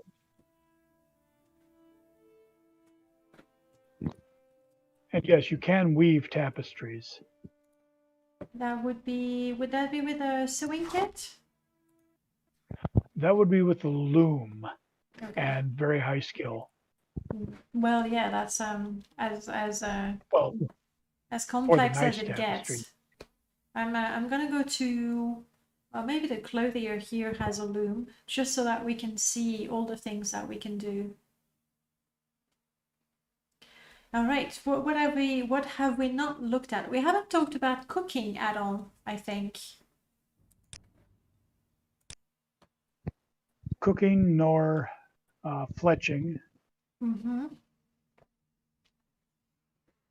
I don't believe we've done anything with pottery and such either. No, I did look at the pottery wheel, but then I didn't make it. Let's take a look at the loom. Yeah, as I'm zigzagging between the column, it's good. It's good there won't be columns. I agree. I agree with that upgrade. They look good, but they are a bit obtrusive. Especially when the whole point is for you to...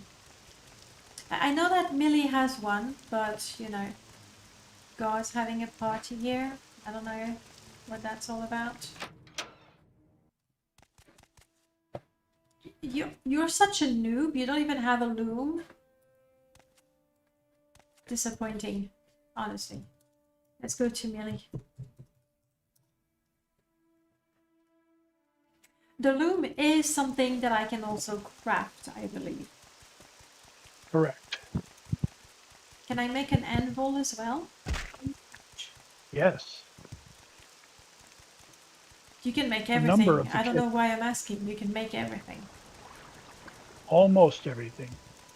There are a couple of the toolkits that you just cannot make on your own. That's fair. But you can make your own spinning wheel, loom, Pottery wheel. pottery wheel, It's here, I think. stoneware, masonry tools. Yes, you can make masonry tools. Quite a bit. I like my privacy when I'm working the loom. I did know that because that was my go-to place as well when I wanted to craft. There's even a stool for me to sit. Okay. I'm guessing all of... Did you add tapestries or these would be the Tamriel rebuilt? Because I don't really recognize them, but... There are some Tamriel tapestries. Elsewise, they're the same tapestries from 2.1. Mm-hmm. Alright, so I would need some... But I have everything I need to do that. Now, what am I missing? Hickory log. I have 5 of one, 10 of one. Oh, spool. I need a lot more. Tapestry takes a lot of thread. And since I don't have the fiber, I'm doing this the long way. See you around, Lisp. Thank you for stopping by. There we go. I would simply tell you how to spin up spools, but then you have to make the spools. Yeah, because I saw it was one of the easiest food item I could create. There we go. I have created an expensive tapestry. And Millie, to thank you for letting me use your loom, I shall pull the tapestry in front of your door. This is to stop the wind. It's just... So I'm just gonna drop it. And then here we go, home. I want it to align with the door. So door, page down. Maybe I'm a little too far. Page down. Bummer. Okay. Unfortunately, the door does not really Exactly, the door is act as one. It's not an object you can normally manipulate, so it exactly. won't align to it either. I've lined it up However, with the because axis rotations are visible, Mm-hmm. you can use those numbers to rotate your tapestry and Delete set to the height exactly. rotate. I think grid snap is on. It's on by default. Does that mean like I can choose a... You could turn grid snap off if you wanted to really precisely move something.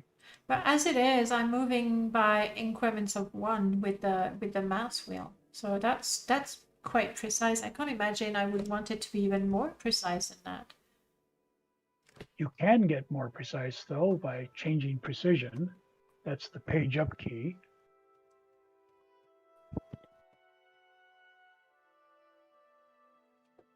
One thing that I like, if I remember with a perfect placement, if you move, the item moves with you, which means that to place it, it actually is a little trickier. I really like the fact that I can move around the object, take a look, how I want it to be. That is definitely, how was it? It was a delete to switch. And there we go. And a bit higher up. Yeah, I really like that I still have my free movement view. Something to mention with the tapestry. Mm-hmm. If you install it, it is blocking. It gets collision. It gets collision.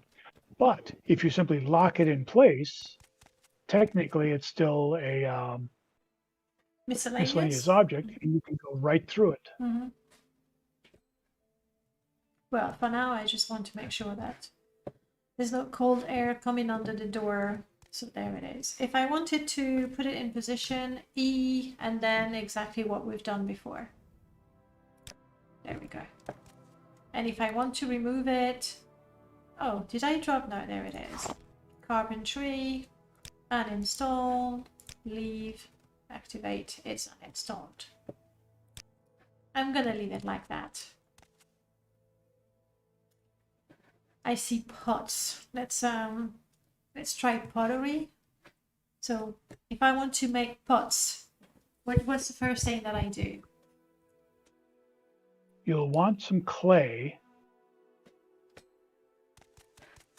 and a pottery wheel. Clay is a little harder to come by, I think. We'll find those in... Oh no, Balmora. I know where to find some.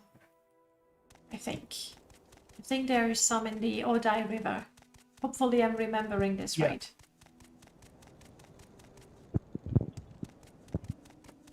Right now, I'm really glad I don't have Ashfall installed, because swimming in the river in the middle of the night, that's a sure way to catch catch the flu, which right now is not a problem. I really like when, you know, all the mods come together, even though they're not made necessarily one for another. But right now, if I had Ashfall and I want to start a career making pots, I just would have to say, no, I'm not going to go in the water in the middle of the night. That's just stupid. I'm going to get sick. So I would get a room in the inn or something. So all of the mods come together to tell a story. I have found a sandbar. To harvest it, I know we have... This is the Morrowind script, basically. That's how it was before. Yes. Is this going to stay the way it is? It's essentially the same. It's essentially the same. So I can go gather. Still Lua, but it uses the same menus. There we go. Honestly, I can't really imagine an improvement.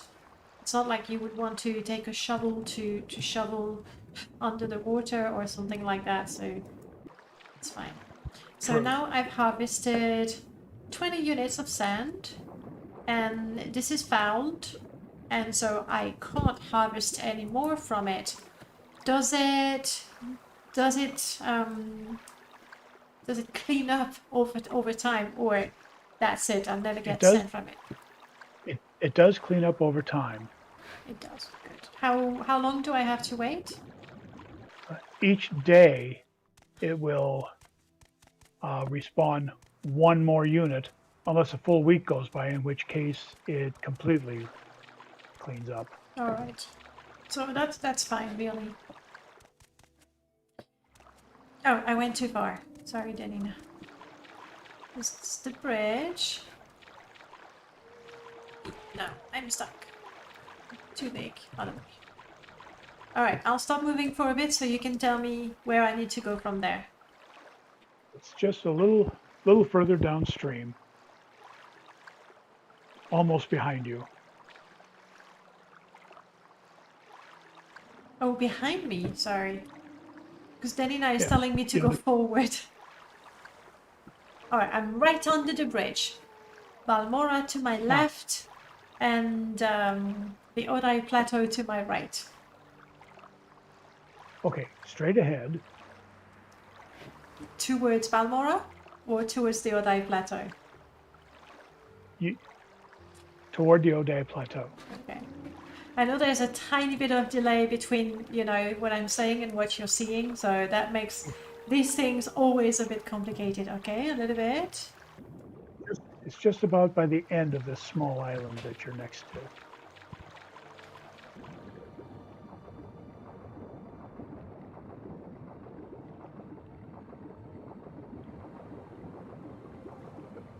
Hope I'm not going too far. I think you've gone too That's far. the sand. Yeah, that's the sand. I'm not seeing the clay. I must warn you, crap, I'm drowning. I am terrible at finding things, even when I'm given. It should be around here, maybe on that side. You're near the tip of this little island. You stood on it for a moment there. I am right at the tip.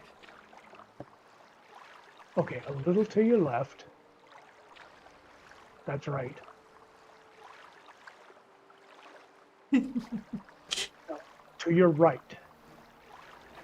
That's the tip. Straight ahead. Ah! I see it! I see it! I'm sorry, this should not be so difficult. And Claybank, here we are.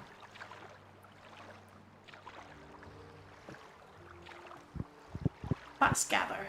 Boom. 20 samples. And so if I wait a whole week, I could basically potentially get 20 samples again. But if I wait just a day, Correct. there would be one.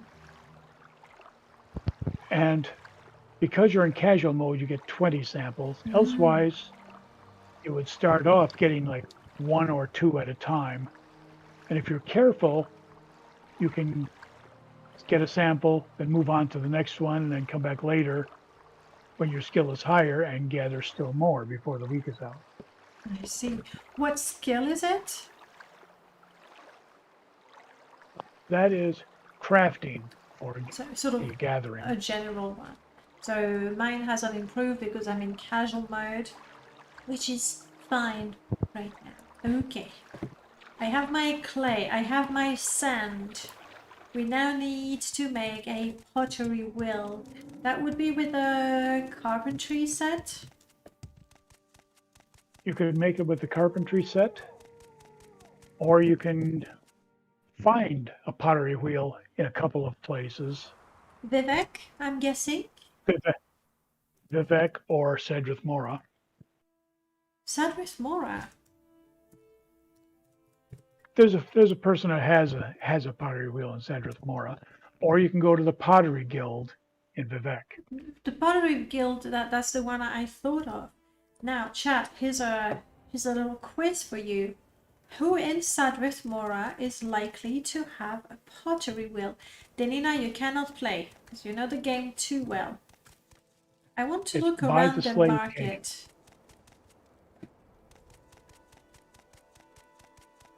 There, the market is here. So there's an anvil that we could use. This is food. This is a different thing. Potter's wheel is near the Aha! slave cake. Meanie. There we go. I found the pottery wheel, so I won't have to craft one myself. Illegal, you're cool if I use your pottery wheel? Thank you. He's cool. Everyone is so nice. All right, so what do we have? Once again, we can sort everything by difficulty. I'm curious to see when I am a beginner in pottery. And I do not have the casual mode. I have 63% success of making a cup. I think it's fair.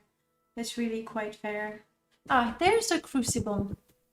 I knew it.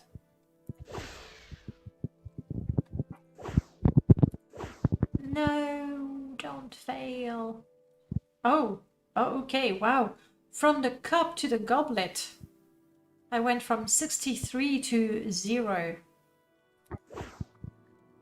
2 points of skill is a considerable difference at the lowest end. Oh, I've used up all my clay. But I have made a cup. And now I can sell it. I am not going to make a fortune selling cups. Guys, if you're thinking of a career in crafting, rolling pins. Rolling pins. That's how you make money. Cups, there's no money in it. Don't make cups. Make rolling pins. Yeah, that's the secret to fortune. I have those ugly things. They are TR. So, what was it called? It was called Prepare.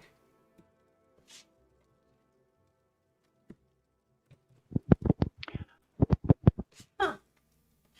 Oh no, I'm stupid. It was with the shears that I've dropped. Okay, I wanted to cut my really ugly, exquisite clothing. I'm afraid I'm gonna get mugged in the streets of Sadrith Mora, honestly. Arrested by Telvanni for terrible fashion sense. But I don't have the shears anymore. So I can't do that. If you have iron ingots, if you had a metalworking kit with you, you could make shears. I think I dropped it.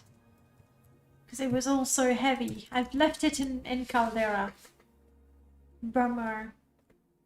You know, like I'm thinking, and maybe Danina, that's something you would like to make. You're thinking about republishing or maybe, yeah, releasing your houses for Morrowind Crafting. I would really like to have a workshop. So a little place where, actually, would I want that? Because obviously it's part of the fun to set it up, to get your tools and organize everything you want to. But I think to be able to buy a basic workshop, that would be quite nice to get you started. Rolling pins can be weapons. These are not though. Ooh, oh, we'll have to talk about cooking afterwards. Because that makes me hungry. What would I like in the workshop? Like, in fact, not the ultimate workshop, because that would spoil the fun of setting your own workshop, but to have a woodworking workshop, a metalworking workshop, a pottery workshop that has essentially either the anvil, the pottery wheel, a couple of containers, a pickaxe in the metalworking workshop, so you can go and get your ore. I don't know. But like if you have the money and not the patience to have a way in game without cheating to start crafting things straight away, that'd be quite nice. For money, obviously. Right. So let's take a quick look at the sort of things that we can create. We have the traditional urns, big and small. These are the Tamriel rebuilt urns as well. Oh, Drac, I do have a request. And it's better that you hear it now from me, because I can guarantee people are gonna ask. Because you have all of the Tamriel rebuilt items, for sure, people are gonna want to craft the OAAB items. They're I had a feeling you were going to extremely, ask that. like, I'm telling you now, I'm preparing you. For sure, people are gonna ask. Because it does add all kinds of really pretty item, including for alchemy. There's a grinder, like things that people would really like to use in their houses. For sure they will. Asking about that. Just prepare yourself emotionally, mentally. It's gonna happen. Like, I'm gonna say within a week of releasing the mod publicly, the people are gonna say, I figure we can. does it work with Open Morrowind? And is it compatible with OAAB? Ooh. Empty bomb casing. What is that? That's an interesting one. Yeah. When you are making toxins, poisons, if you have a quantity of it, of some of it left, and you don't want to put it on a knife or arrow or something, you can, along with it's a fish bladder really that's under high pressure. With a fish bladder and enough of one of the poisons and one of these clay bomb casings, you can make a throwable area effect Toxin Bomb. I like that very much. Let me cheat the items I need. So we can try that. This is really good. I already have the toxin extractor. Let's get a few bomb casing. Top of your head, do you remember what sort of items I need to make poison? First, you would need one of the recipes. And there's mention that toxins are so dangerous that you must have the recipe with you when you make it. So, I can see already you can poison every throwing item in the game. Try finding an item marked Earth Blood.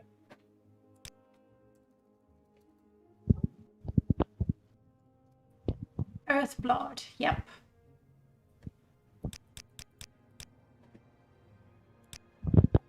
How difficult is it to find the recipe? Like if it's a little bit of a quest and a search, we don't want to tell people.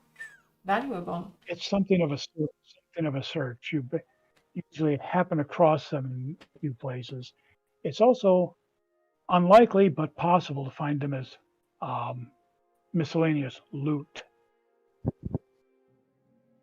I would assume maybe in. I would expect them in the Mabragash tents. There's supposed to be a little bit of witches, I guess. Some of the necromancer's lairs, that sort of things. They're in odd places.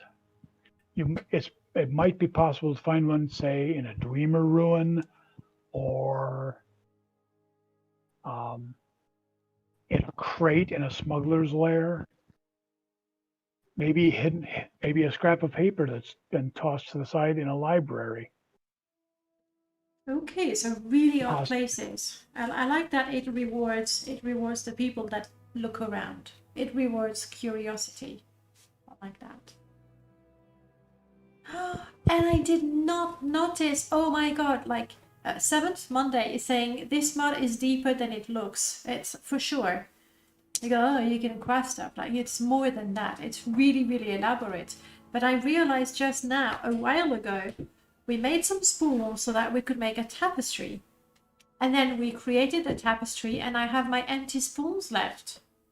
So I can thread new ones. You really thought of everything. Well, we try. Yeah, like, I don't know, I'm sure we could think of new ideas and features and options and stuff, but there's so much to it. All right, I have given myself some of the Earthblood poison. We do not say, and I don't even want to know where to find the poison because I'd like to do that myself. Let's pretend that I used the pottery wheel to make some empty bomb casing. How do I make the poison? Is it a matter of dropping it on myself? No. Since you gave yourself some vials of Earthblood toxin, they look like the skooma vials. A bit lighter, maybe. Set that down. I believe you put that on yourself. That's awfully then... dangerous. Well, I wouldn't want to sip at it. Yeah.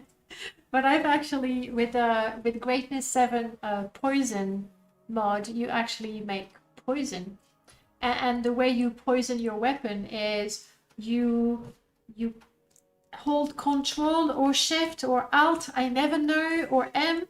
Anyway, you hold the key and then you drop the poison on yourself, and I would always mess it up, and I would end up drinking the poison and killing myself, and it's permadeath. So that's one of the many stupid ways I die.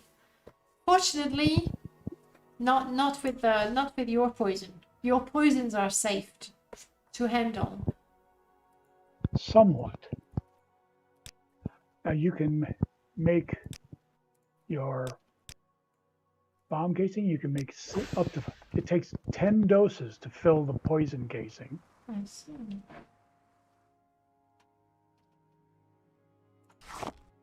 So now you have 5 of them. You'll want to go someplace where you won't accidentally hit someone. Do you think they would Or mind? possibly just find an opponent. Can I throw it at the slaver? I don't like him.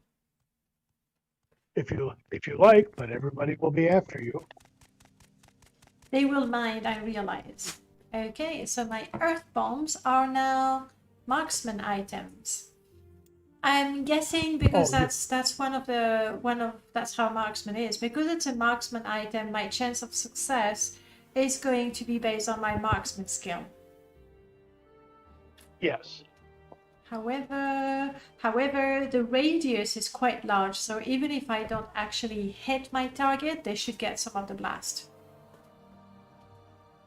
If you can land it within 10 feet of them, should be no trouble at all. Ooh. Yeah, this is called Explode the Mushrooms. That's right. Is that how you cook in the game? Long range cooking. Yeah. Well done. Yes. Can I reach this Earthblood one? is fire damage. There's also poisons for cold. There's also toxins for cold damage, silence, poison, obviously, and others. Is there disintegrate weapon and armor? I would imagine something very like acid in nature or acidic in nature. I don't believe we put in disintegrate armor or weapons as toxins. I feel that's a spell effect that is really underused. But we had questions from the chat. If I bang scrap metal with hammer enough times, can I make a centurion spider? I'm gonna go on the limb and say no, but Drac will confirm or not. Yes, that's one of the lost Dreamer arts. That's what we were saying at the beginning of the stream, like to make a weapon with Dwemer metal in the same style as the Dwemer is possible to actually create something more complex that we forgot about. Not so much. Can I summon scamps with bombs? Oh, you want to play Pokemon, don't you? That's you want to do Pokemon. You want to put a scamp in the bomb and then throw the bomb and voila. A scamp appears. Well, You could certainly capture a scamp with a bomb, although you'll have a dead scamp. It will be hard to pocket it or anything. You just have little bits. Scamp skin. That's how you do. And Takata is adding disintegrate armor and disintegrate weapon toxins to our Thank you. plot. Thank you. Oh right. Oh, this is super cool. So but also the toxins can be applied to any throwing items as well. Arrows, bolts, thrown knives, stars. Let's try that. Some necromancy later. You have summoned a scamp with a bomb. I mean, why not? No, that would be a little too out of the lore, but that could be fun. I want. What are we gonna get? Something. Throwing stars. Like, let's go for, you know, the deluxe Daedric throwing star, which is a TR item, I believe. I think it is. Oh no, now it's an empty vial. Oh, does that become actually a vanilla empty vial? Yes. That is really good. Really, really good news for anyone who is using Fligety's Drug Lord of Vardenfell. Because making those vials is quite a chore. So, another synergy between mods. Though I'm guessing you need empty vials to make the poison. Yes, you do. Can you craft the You empty can. vials as well? You can, and you can also find them in the wild. Yeah, but they're kind of hard to come by in the vanilla game. But they're really rather easy to make. I believe with the pottery wheel. Oh no, my Daedric throwing stars don't show in that menu.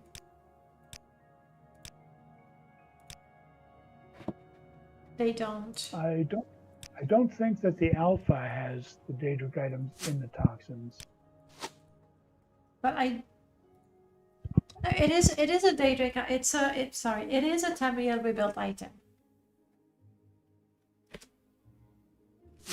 But I don't think I'm seeing it. I know sometimes I know.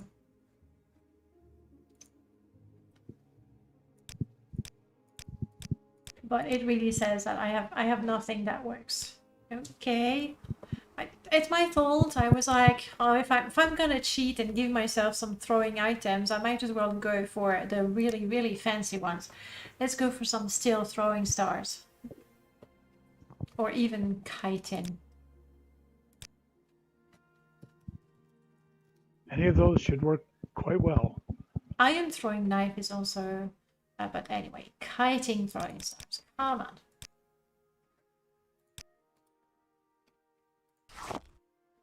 Here we go. Make as many as possible. Thank you. Fire damage. Nice.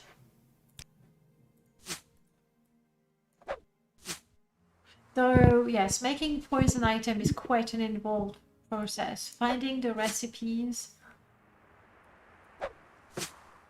Do you remember if the ingredients are hard to come by, or really once you have the recipe, gathering the ingredients is just a matter of taking the time to do so?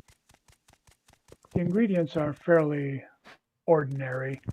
It all depends on the particular type of poison. One might call for frost salt or fire salt, and a couple of flowers. Of course. You can't have poison without flowers. Because you want them to smell nice. If they stink, people will be alerted to the poison. Sorry. Oh, right. So there's also poison crafting and bomb crafting. Very, very cool. Something to look forward to. Shall we go to something a little more... What's the word? I'm just a little more I can't think of the word. I want to go to cooking and I can't think of the word. Something a little less dangerous. So I see that I get a cooking menu from the rolling pin. If I want to become a chef, what do I need? That one's not Morrowind Crafting, unfortunately. Oh, so it's me. Do you have a script on the rolling pin? I don't believe so. Did we script the rolling pin? No, Good. no, All right. that's Okay. something else. No. Then it's. I mean, it's me. No, it's actually necessities of Morrowind. Okay, but I'm glad that there's no conflict. So tell me, how do I become a chef? This is to become a baker. First, you Different thing. need something to cook on, a fire. Yes.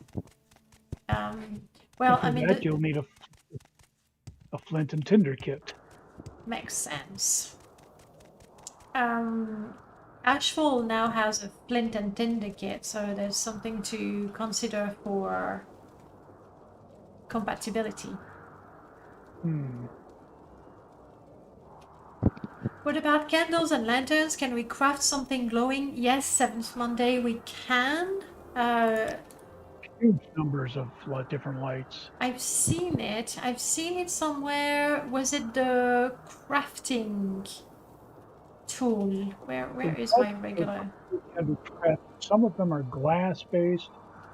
Making candle stands and such would be. Some of them are under crafting. Some of them might be under metalworking if you have a large metal stand for it. I've dropped most of my tools, but definitely you can make, again, every candle, every lantern that exists in the base game that are holdable. I think it's only the ones that you can carry, but I could be wrong.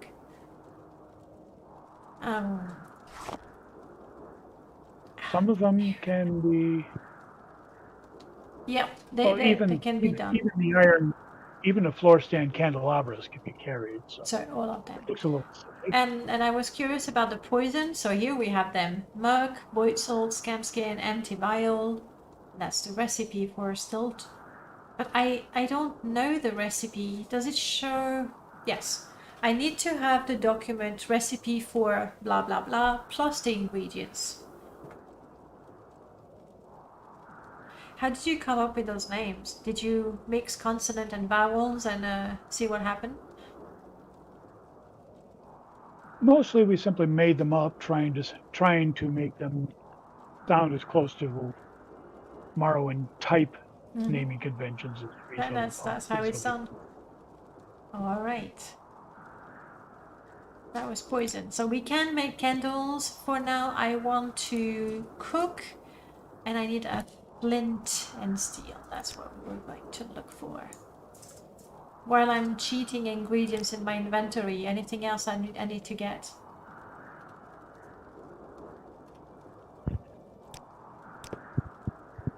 For a cooking fire, all you need is flint and tinder kit and some scrap wood. I've given myself 40 of each. I think I'll be fine. Oh, yes, and straw to use for cooking.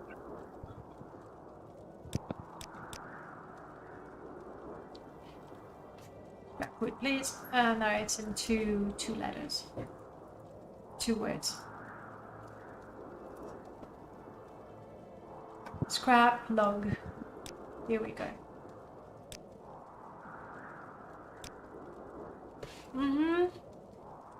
These are the ones. No, which one is it? Flint and You'll also. Oh my goodness. Yeah, I know. That's a lot of. I know, because I was giving myself lots of items and I just got carried away. I did forget that you will need some straw to use as actual tinder. Yeah, that makes sense. Can't make a fire without something that burns. Neatly stacked. All right, let's go get some straw. I've seen some of the traders actually sell it. Do I have any way to harvest it just yet? Oh, certainly. If you get some wick wheat and thresh it. You can get straw from that along with the grain. I believe salt rice also results in straw. So just harvesting it, or do I need to crush it with something? You would need to thresh it, probably with the cutting board. Which I don't have. Okay, that one I want to try that. So a cutting board. Chop, chop, chop, chop. It has to be quite a big cutting board, though. Can't imagine. The one I seen have that in my there are- kitchen. Tamriel Rebuilt also has cutting boards. There's So you actually need specifically, 4 different types of specific cutting boards. yes, you would need specifically the Morrowind Crafting version, which has a grinder attached to one end.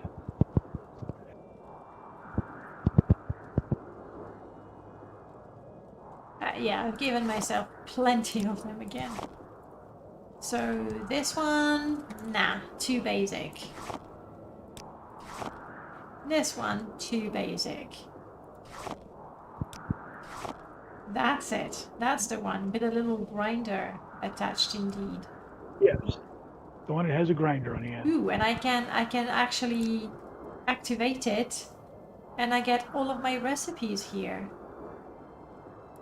So I'm Yes. going to assume that if I had some wick wheat or salt rice, it would show up here as well.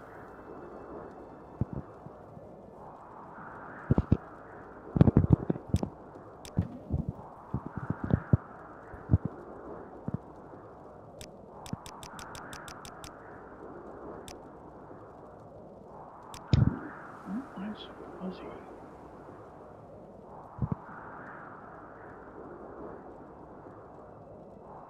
I'm not saying straw, but I might not have the right ingredients. Oh, it would not show as straw. You would have, say, wick wheat, and then you would simply thresh your wick wheat. Possibly.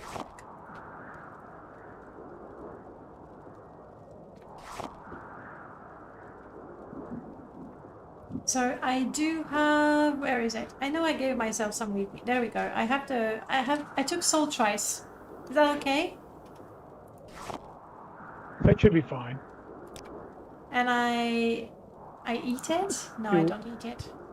So you activate the cutting board.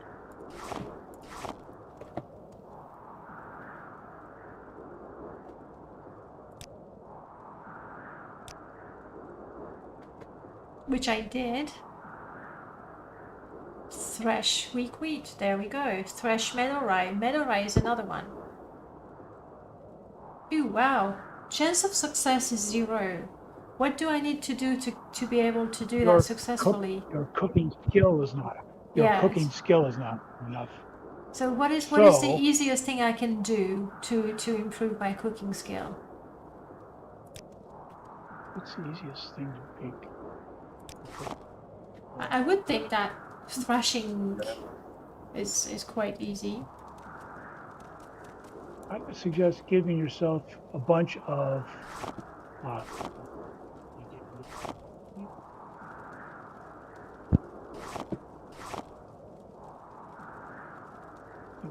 to make a cook fire. You put down the yes. I might have the scale issue going on there again. It could be. MC Try- scalar 2.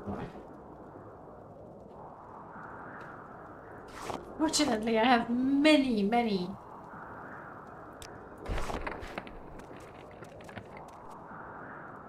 Is there anything that prevents those from happening within cities, maybe? Let's see. You said you have. Oh, if you have clipping turned off, they probably simply fell through the world. I just turned it on right now to see if it fell, through the world already. I don't know what's happening then. I'm breaking everything. I'm terrible. Are you trying to use the campfire? I tried It's to make the cooking fire. Maybe I need to make the campfire first. I went on cooking fire, but I can make a campfire. Like, I get the sound, but I don't get the actual. That's very strange.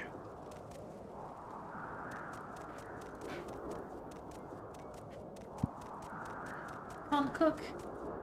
I'm gonna starve. As a suggestion, Takata is suggesting that you go to Caldera, to the governor's mansion.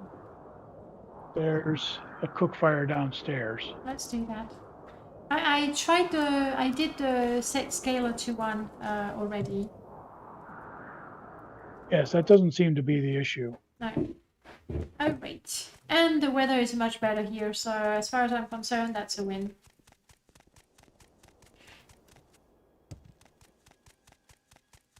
Good.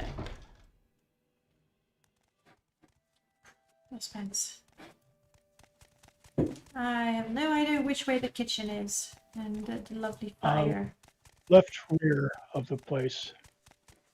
Trying. No, where you just were. Okay, ground floor.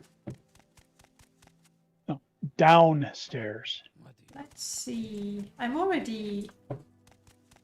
There we go. There's a downstairs. I don't go to the mansion very often. There we go. This is looking good.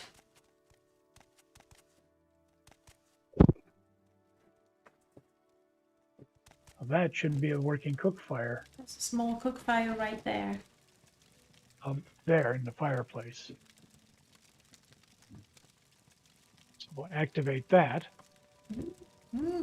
There's a lot of dishes. Oh, All interesting. right, now, to start with a low skill, you'll want to give yourself a bunch of crab meat. Yeah, I can do that. I saw you can brew potion in the cauldron. Which style? I like that. If you have a very high skill, yes, you can make the ordinary potions in a cook fire. A whole bunch of crab meat. There we go.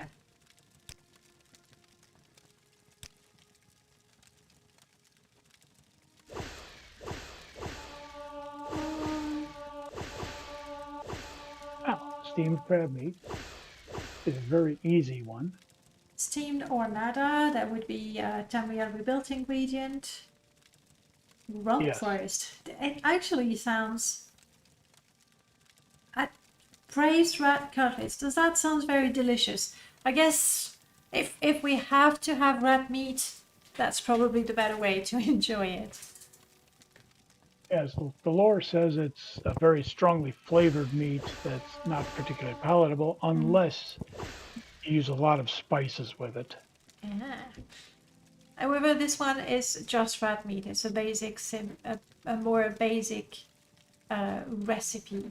Interesting. Processed velk silk. Good. So that's another way to make use of Tamriel rebuilt ingredients. I want to take a look at the most complex recipe. Garlic is the Tamriel rebuilt item, I think. Unfortunately, I can't quite read the screen. It's gone fuzzy on me. Ah, sorry. But anyway, for the glowpot soup, it says ample pod, willow anther, garlic, rice flour, and a small bowl. Yes, all vanilla or Morrowind Crafting items. I think when you publish Morrowind Crafting, I'm gonna have to remove the garlic from my mod that uses the necessities of Morrowind item. 'Cause I don't want there. I don't want to have multiple types of garlic, and some of them would work and others would not. Anyway, lots of recipes. There's no recipe book to find for these. You just need to be good enough at cooking. There is a recipes of Vardenfell book that can be found, but otherwise, simply look at the menu and give it a go. Just pick what you want. We can make sweet oil and coarse fiber. I love how everything is connected. This is actually making me a little hungry. Just looking at it. Coarse fiber is used for rope making, Mm-hmm. which you'll need if you want to make chandeliers. Obviously. Sweet oil would be for making some of the types of lanterns. Let me see. We haven't taken a look at fletching. I shouldn't have dropped all the bags I had. I had the bag of crafting tools. We can take a look at fletching.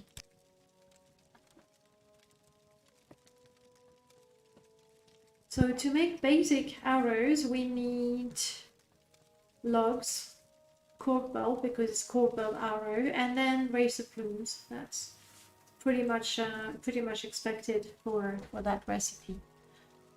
And from the beginning, you have about 63% to successfully make arrows. That's fair when you're beginning. Going all the way to fine spring darts, where you need diamond. Wow. Yes, those are quite nasty. I can imagine. In the tribunal quests, there's a black dart gang Mm-hmm. deep underneath. That was where the idea for fine spring darts came from. Right. They're Yeah. very nasty. Those guys are deadly. Really, really deadly. Alright, we can craft Especially- everything. We can poison things afterwards. Sorry, I interrupted you. Go ahead. I was just going to say, especially if you envenom them. Mm-hmm. With poison. So many things. Now. Okay, this is added.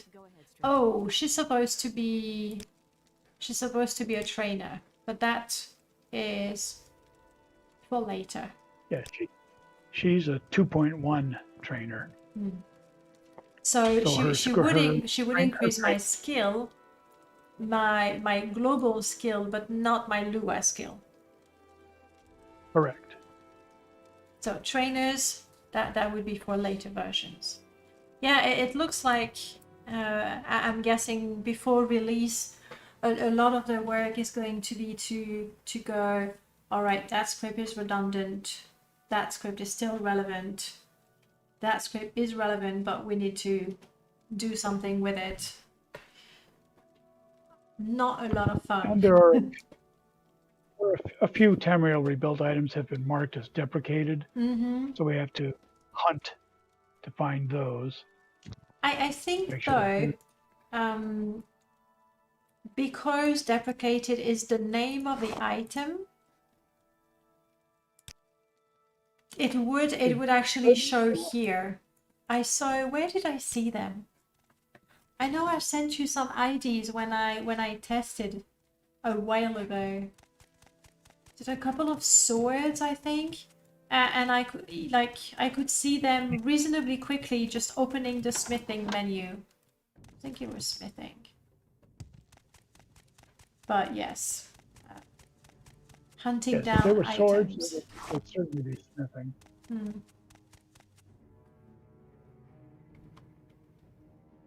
I don't see them there. Oh, yes, I saw. I saw the yellow icon. There it is. There it is. But that's, yes, whenever Tamriel Rebuilt is updated, you need to hunt them down, track them down. Can I sort them out by name? Sorting normally, I believe, sorts by name.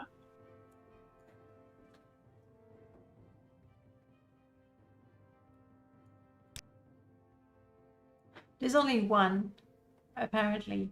Oh, but it used to be a glass sword. I'm guessing they're sorted by ID, which we don't see. Possibly by ID, but It looks like it because I would have expected that to be before. But it was just, Yes, effectively- just a couple of items. effectively normal is really somewhat unsorted. Not really. Like I would say maybe it's better sorted than if it was the actual name, because the way the ID of the items are going to be iron underscore something, and then if there's an enchanted version of it, they're gonna say iron underscore whatever poison, whereas the item would be poisoned iron sword or something like that. But it's still, like, honestly, it's not a problem, considering that we can sort them by type, we can sort them by material, we can sort them by difficulty. That's more than enough. Like, all our sorting needs are already there.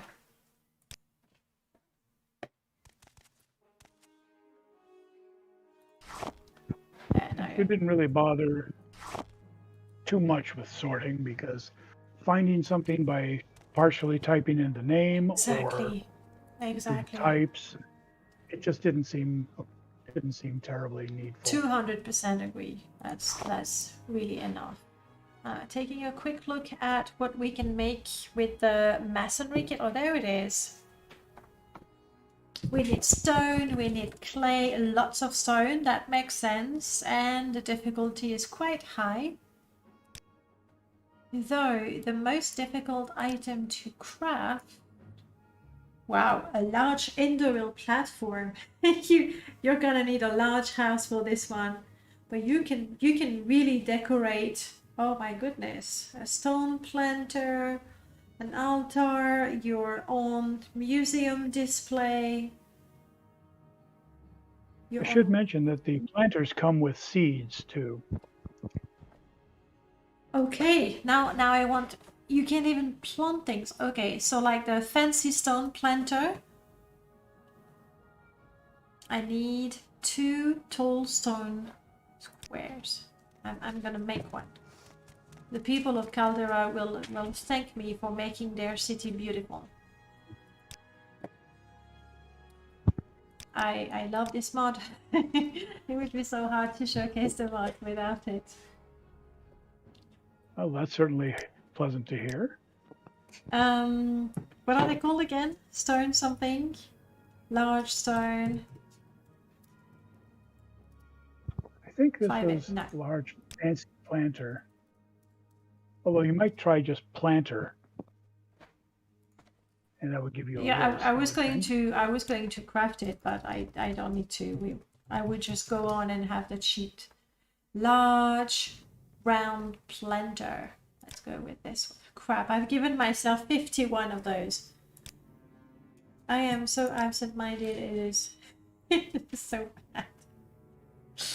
You are going to be buried under a mass of stone. Yeah, because I'm overburdened now, obviously.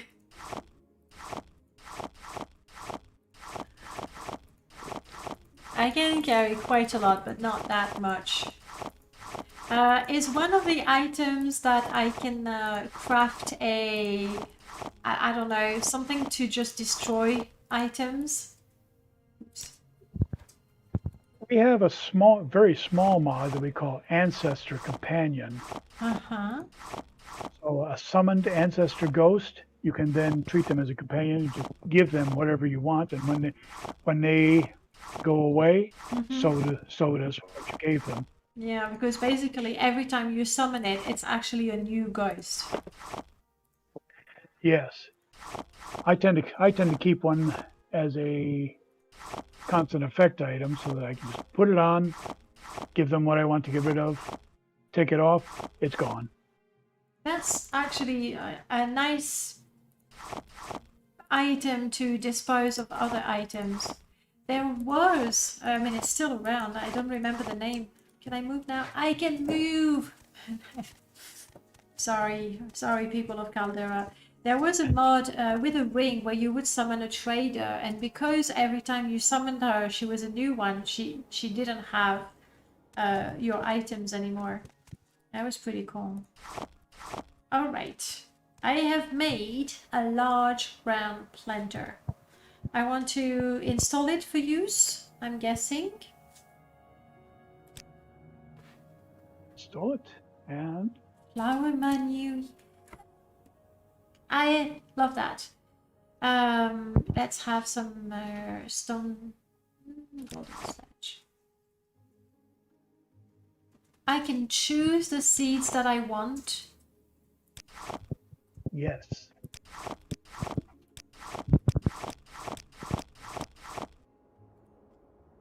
And I have been given seeds and plants. And then I just drop them, or I go through the menu.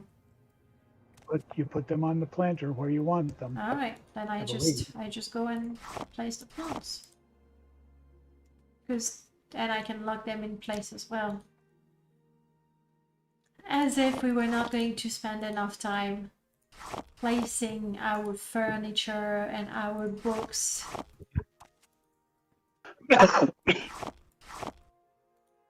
Nice. I'm not even making it very pretty. This is a terrible, terrible job. I can actually play as a gardener if I want to.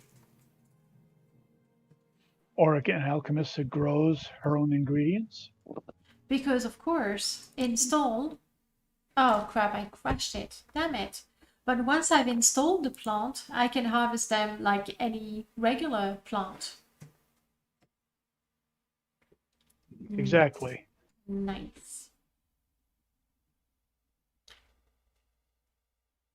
And you have the flowers, and I think there were mushrooms as well. I think I saw that in the menu. There were some simple trees, yes. All right. It's like I don't want to say you have thought of everything, because I'm sure we could find something, but honestly, you've covered so many aspects of what can be crafted and how it can be used. And oh crap, I'm at the point where I was overburdened. Right. Oh, incidentally, Yes. you mentioned OAAB items. Mm-hmm. We do have plans in place so that additional recipe scripts can be placed that Morrowind Crafting will simply absorb into their crafting lists.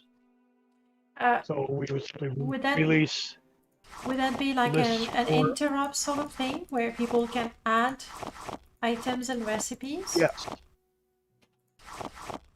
Yes, they could add items to an extra scripting list for smithing, for cooking,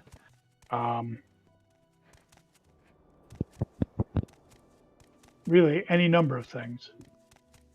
So any modded item could be added. Yes. Install. Oh, damn it. Okay. This is Morrowind. This is Morrowind. Morrowind knows when it's time to call it a day. When it starts crashing. And it's actually 9 o'clock. Would you believe it? We've been talking about Morrowind Crafting for 3 hours. And I don't think we've covered everything even. If I'm being perfectly honest. Not nearly. Not nearly. That is very true. I want to put, there it is. I'm going to put in the chat a link to the Morrowind Discord. Morrowind Modding Community Discord is the whole name. Because right now, this is how you get the current version of Morrowind Crafting with the Lua scripting and everything, with what I've shown you today. And that is something to help you wait until the actual final release of Morrowind Crafting.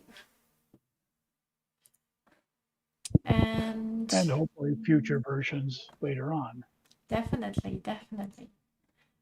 Realistically, because I know it's create an invite. There we go. Realistically, when can we roughly, very roughly, give or take, hope to see the final the next version rather? That's really fate telling us. How about now, guys? Are we back? It says stream starting soon. No changes. Stream starting soon. That's pretty good. Oh. Yes, refresh your pages, guys. There we go. That's why live stream is live stream. It's fun. It happens. It's alive. Okay, we're all back, guys. We're still here. And Drac has just told us the biggest secret about the mod, and you missed it. Ah, bummer. All right, we're back. No, the bot is not refreshed though. You'll have to wait to be able to build patent tanks. Yes. Yeah, next time. But no, Drac, what I was saying about the trainers, honestly, because we have the option to learn the skills very quickly, like trainers were super important in version 2, because you would train to at least level 15 to not completely waste your time and material. But I think now, especially if you put it on easy until you get to level 10 or 15, and then you're good to go. So yeah, I don't think trainers are as important. It will be good to have them, but I don't think that they are as important in version 3.0 as they were in version 2. I would say. Probably true. I would say. The stream died when the stream died exactly when I asked you when the next version would be released. So nobody has heard your answer. Can you venture a time frame, even though it's not a deadline, guys, exactly, so it's just something very rough in general? I had hoped to have it by the stream today, but for the problems with trainers.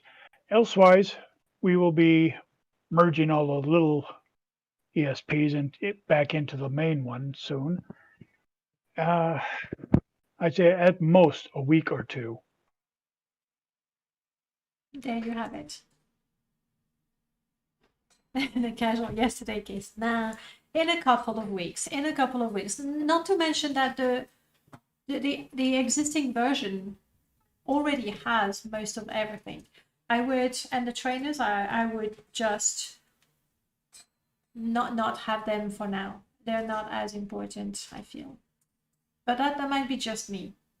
Denina, you have played with version 3.0 quite a bit. Do you use the trainers as much?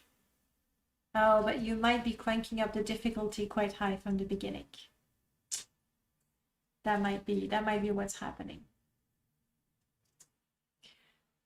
Anyhow, Drac and Tokata that was in the background whispering things. Thank you guys for spending those 3 hours with us and telling us about the mod. Maybe we've seen half of what the mod does. Maybe a little more. I'm not sure. But one thing is for sure, there is so many things that you can do, and that is super exciting. Anything you would like to add, Drac? I'm going to shut up for a little bit and let you talk.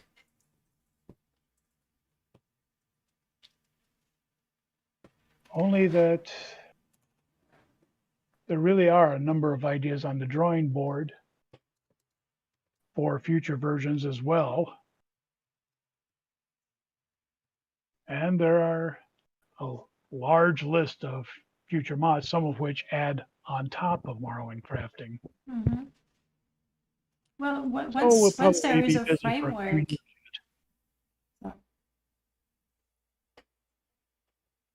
I'm sorry, go ahead. I just said that once there is the framework, people can add their own items. They can be workshops we were talking about.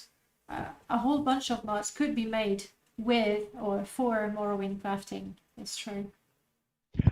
Quite true.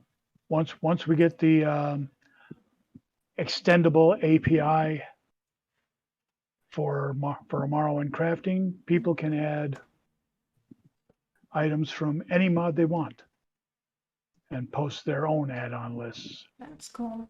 I see Kagan making a very good comment saying that the mod is very complex. I hope there will be books explaining the crafting chains. Is that something on the to-do list, or is there already something like that? Because with the menu already, we see the recipes, which is good. But it's true that here you were there, and so when I needed padding for the iron armor, well, you told me, well, you need clothing and you need shears, and then you have the prepared fabric, and then you can make the padding. So it was fairly simple. But it's true that if I had been on my own, I would have to try every crafting kit or tool that I have and see where I can find the padding. It might get a little frustrating without Drac whispering in my ear to tell me what I need. Much like with 2.1, there should be a write-up, which we may very well put in the form of an in-game book as to how the different things work. It would be good. It would be good. I find personally that having to alt-tab out of my game and to go and even open the README or look up online things really does break immersion. So, yeah, books. Oh, very much so. Books, even though I am 200% aware that adding books to Morrowind with their stupid, what is the format they use? Anyway, with the stupid format, such a chore to add books to the game. But still, it is a subset. It is a subset of HTML in like in web page. HTML. Thank you. That was the word. No, Denina, I'm sorry. I was being funny, except that was not. He did not reveal a big secret at all. I was teasing you. But rolling pins are how you get rich. That we know. That we know. I'm sorry, it was a bad joke. I'm sorry. Please forgive me. Say you forgive me. I just heard it. Good. Good. All right. I think this time.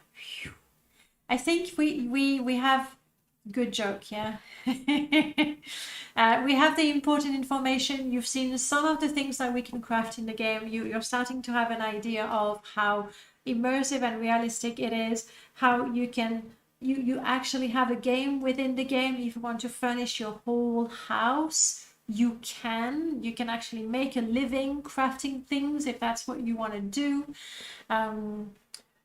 You have the link to get the mod from the Discord. The mod from the Discord that's the one I was using. So what I've shown you today is what we can already do. You can expect an update in a few weeks, a couple of weeks to a few weeks, definitely before Christmas, okay? With even more good stuff for you in there. Am I forgetting something, Drac? That I can think of. I don't think we're good. If you had some final questions, now is your chance. Oh no, I know something important. Jeez.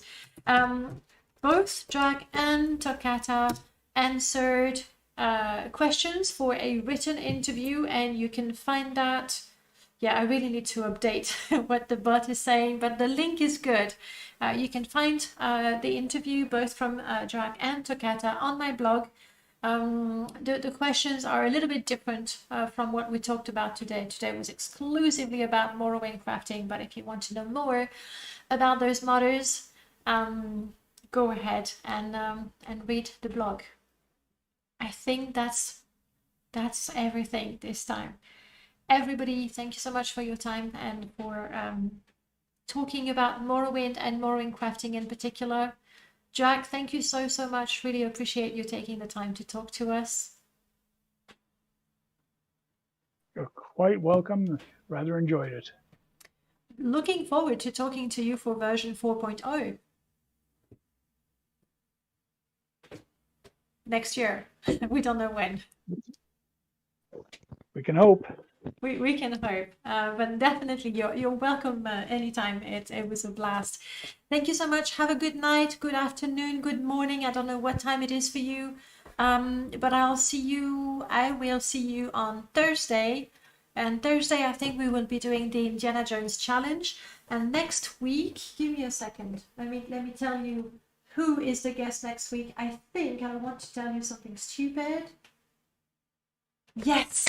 Next week is Archimestro Antares, which is yet another modder from forever ago. So be there. I'm just saying. I'm going to shut up now. Good night, everyone. Thank you for your time, and I'll see you very soon. Bye-bye, guys. Enjoy all.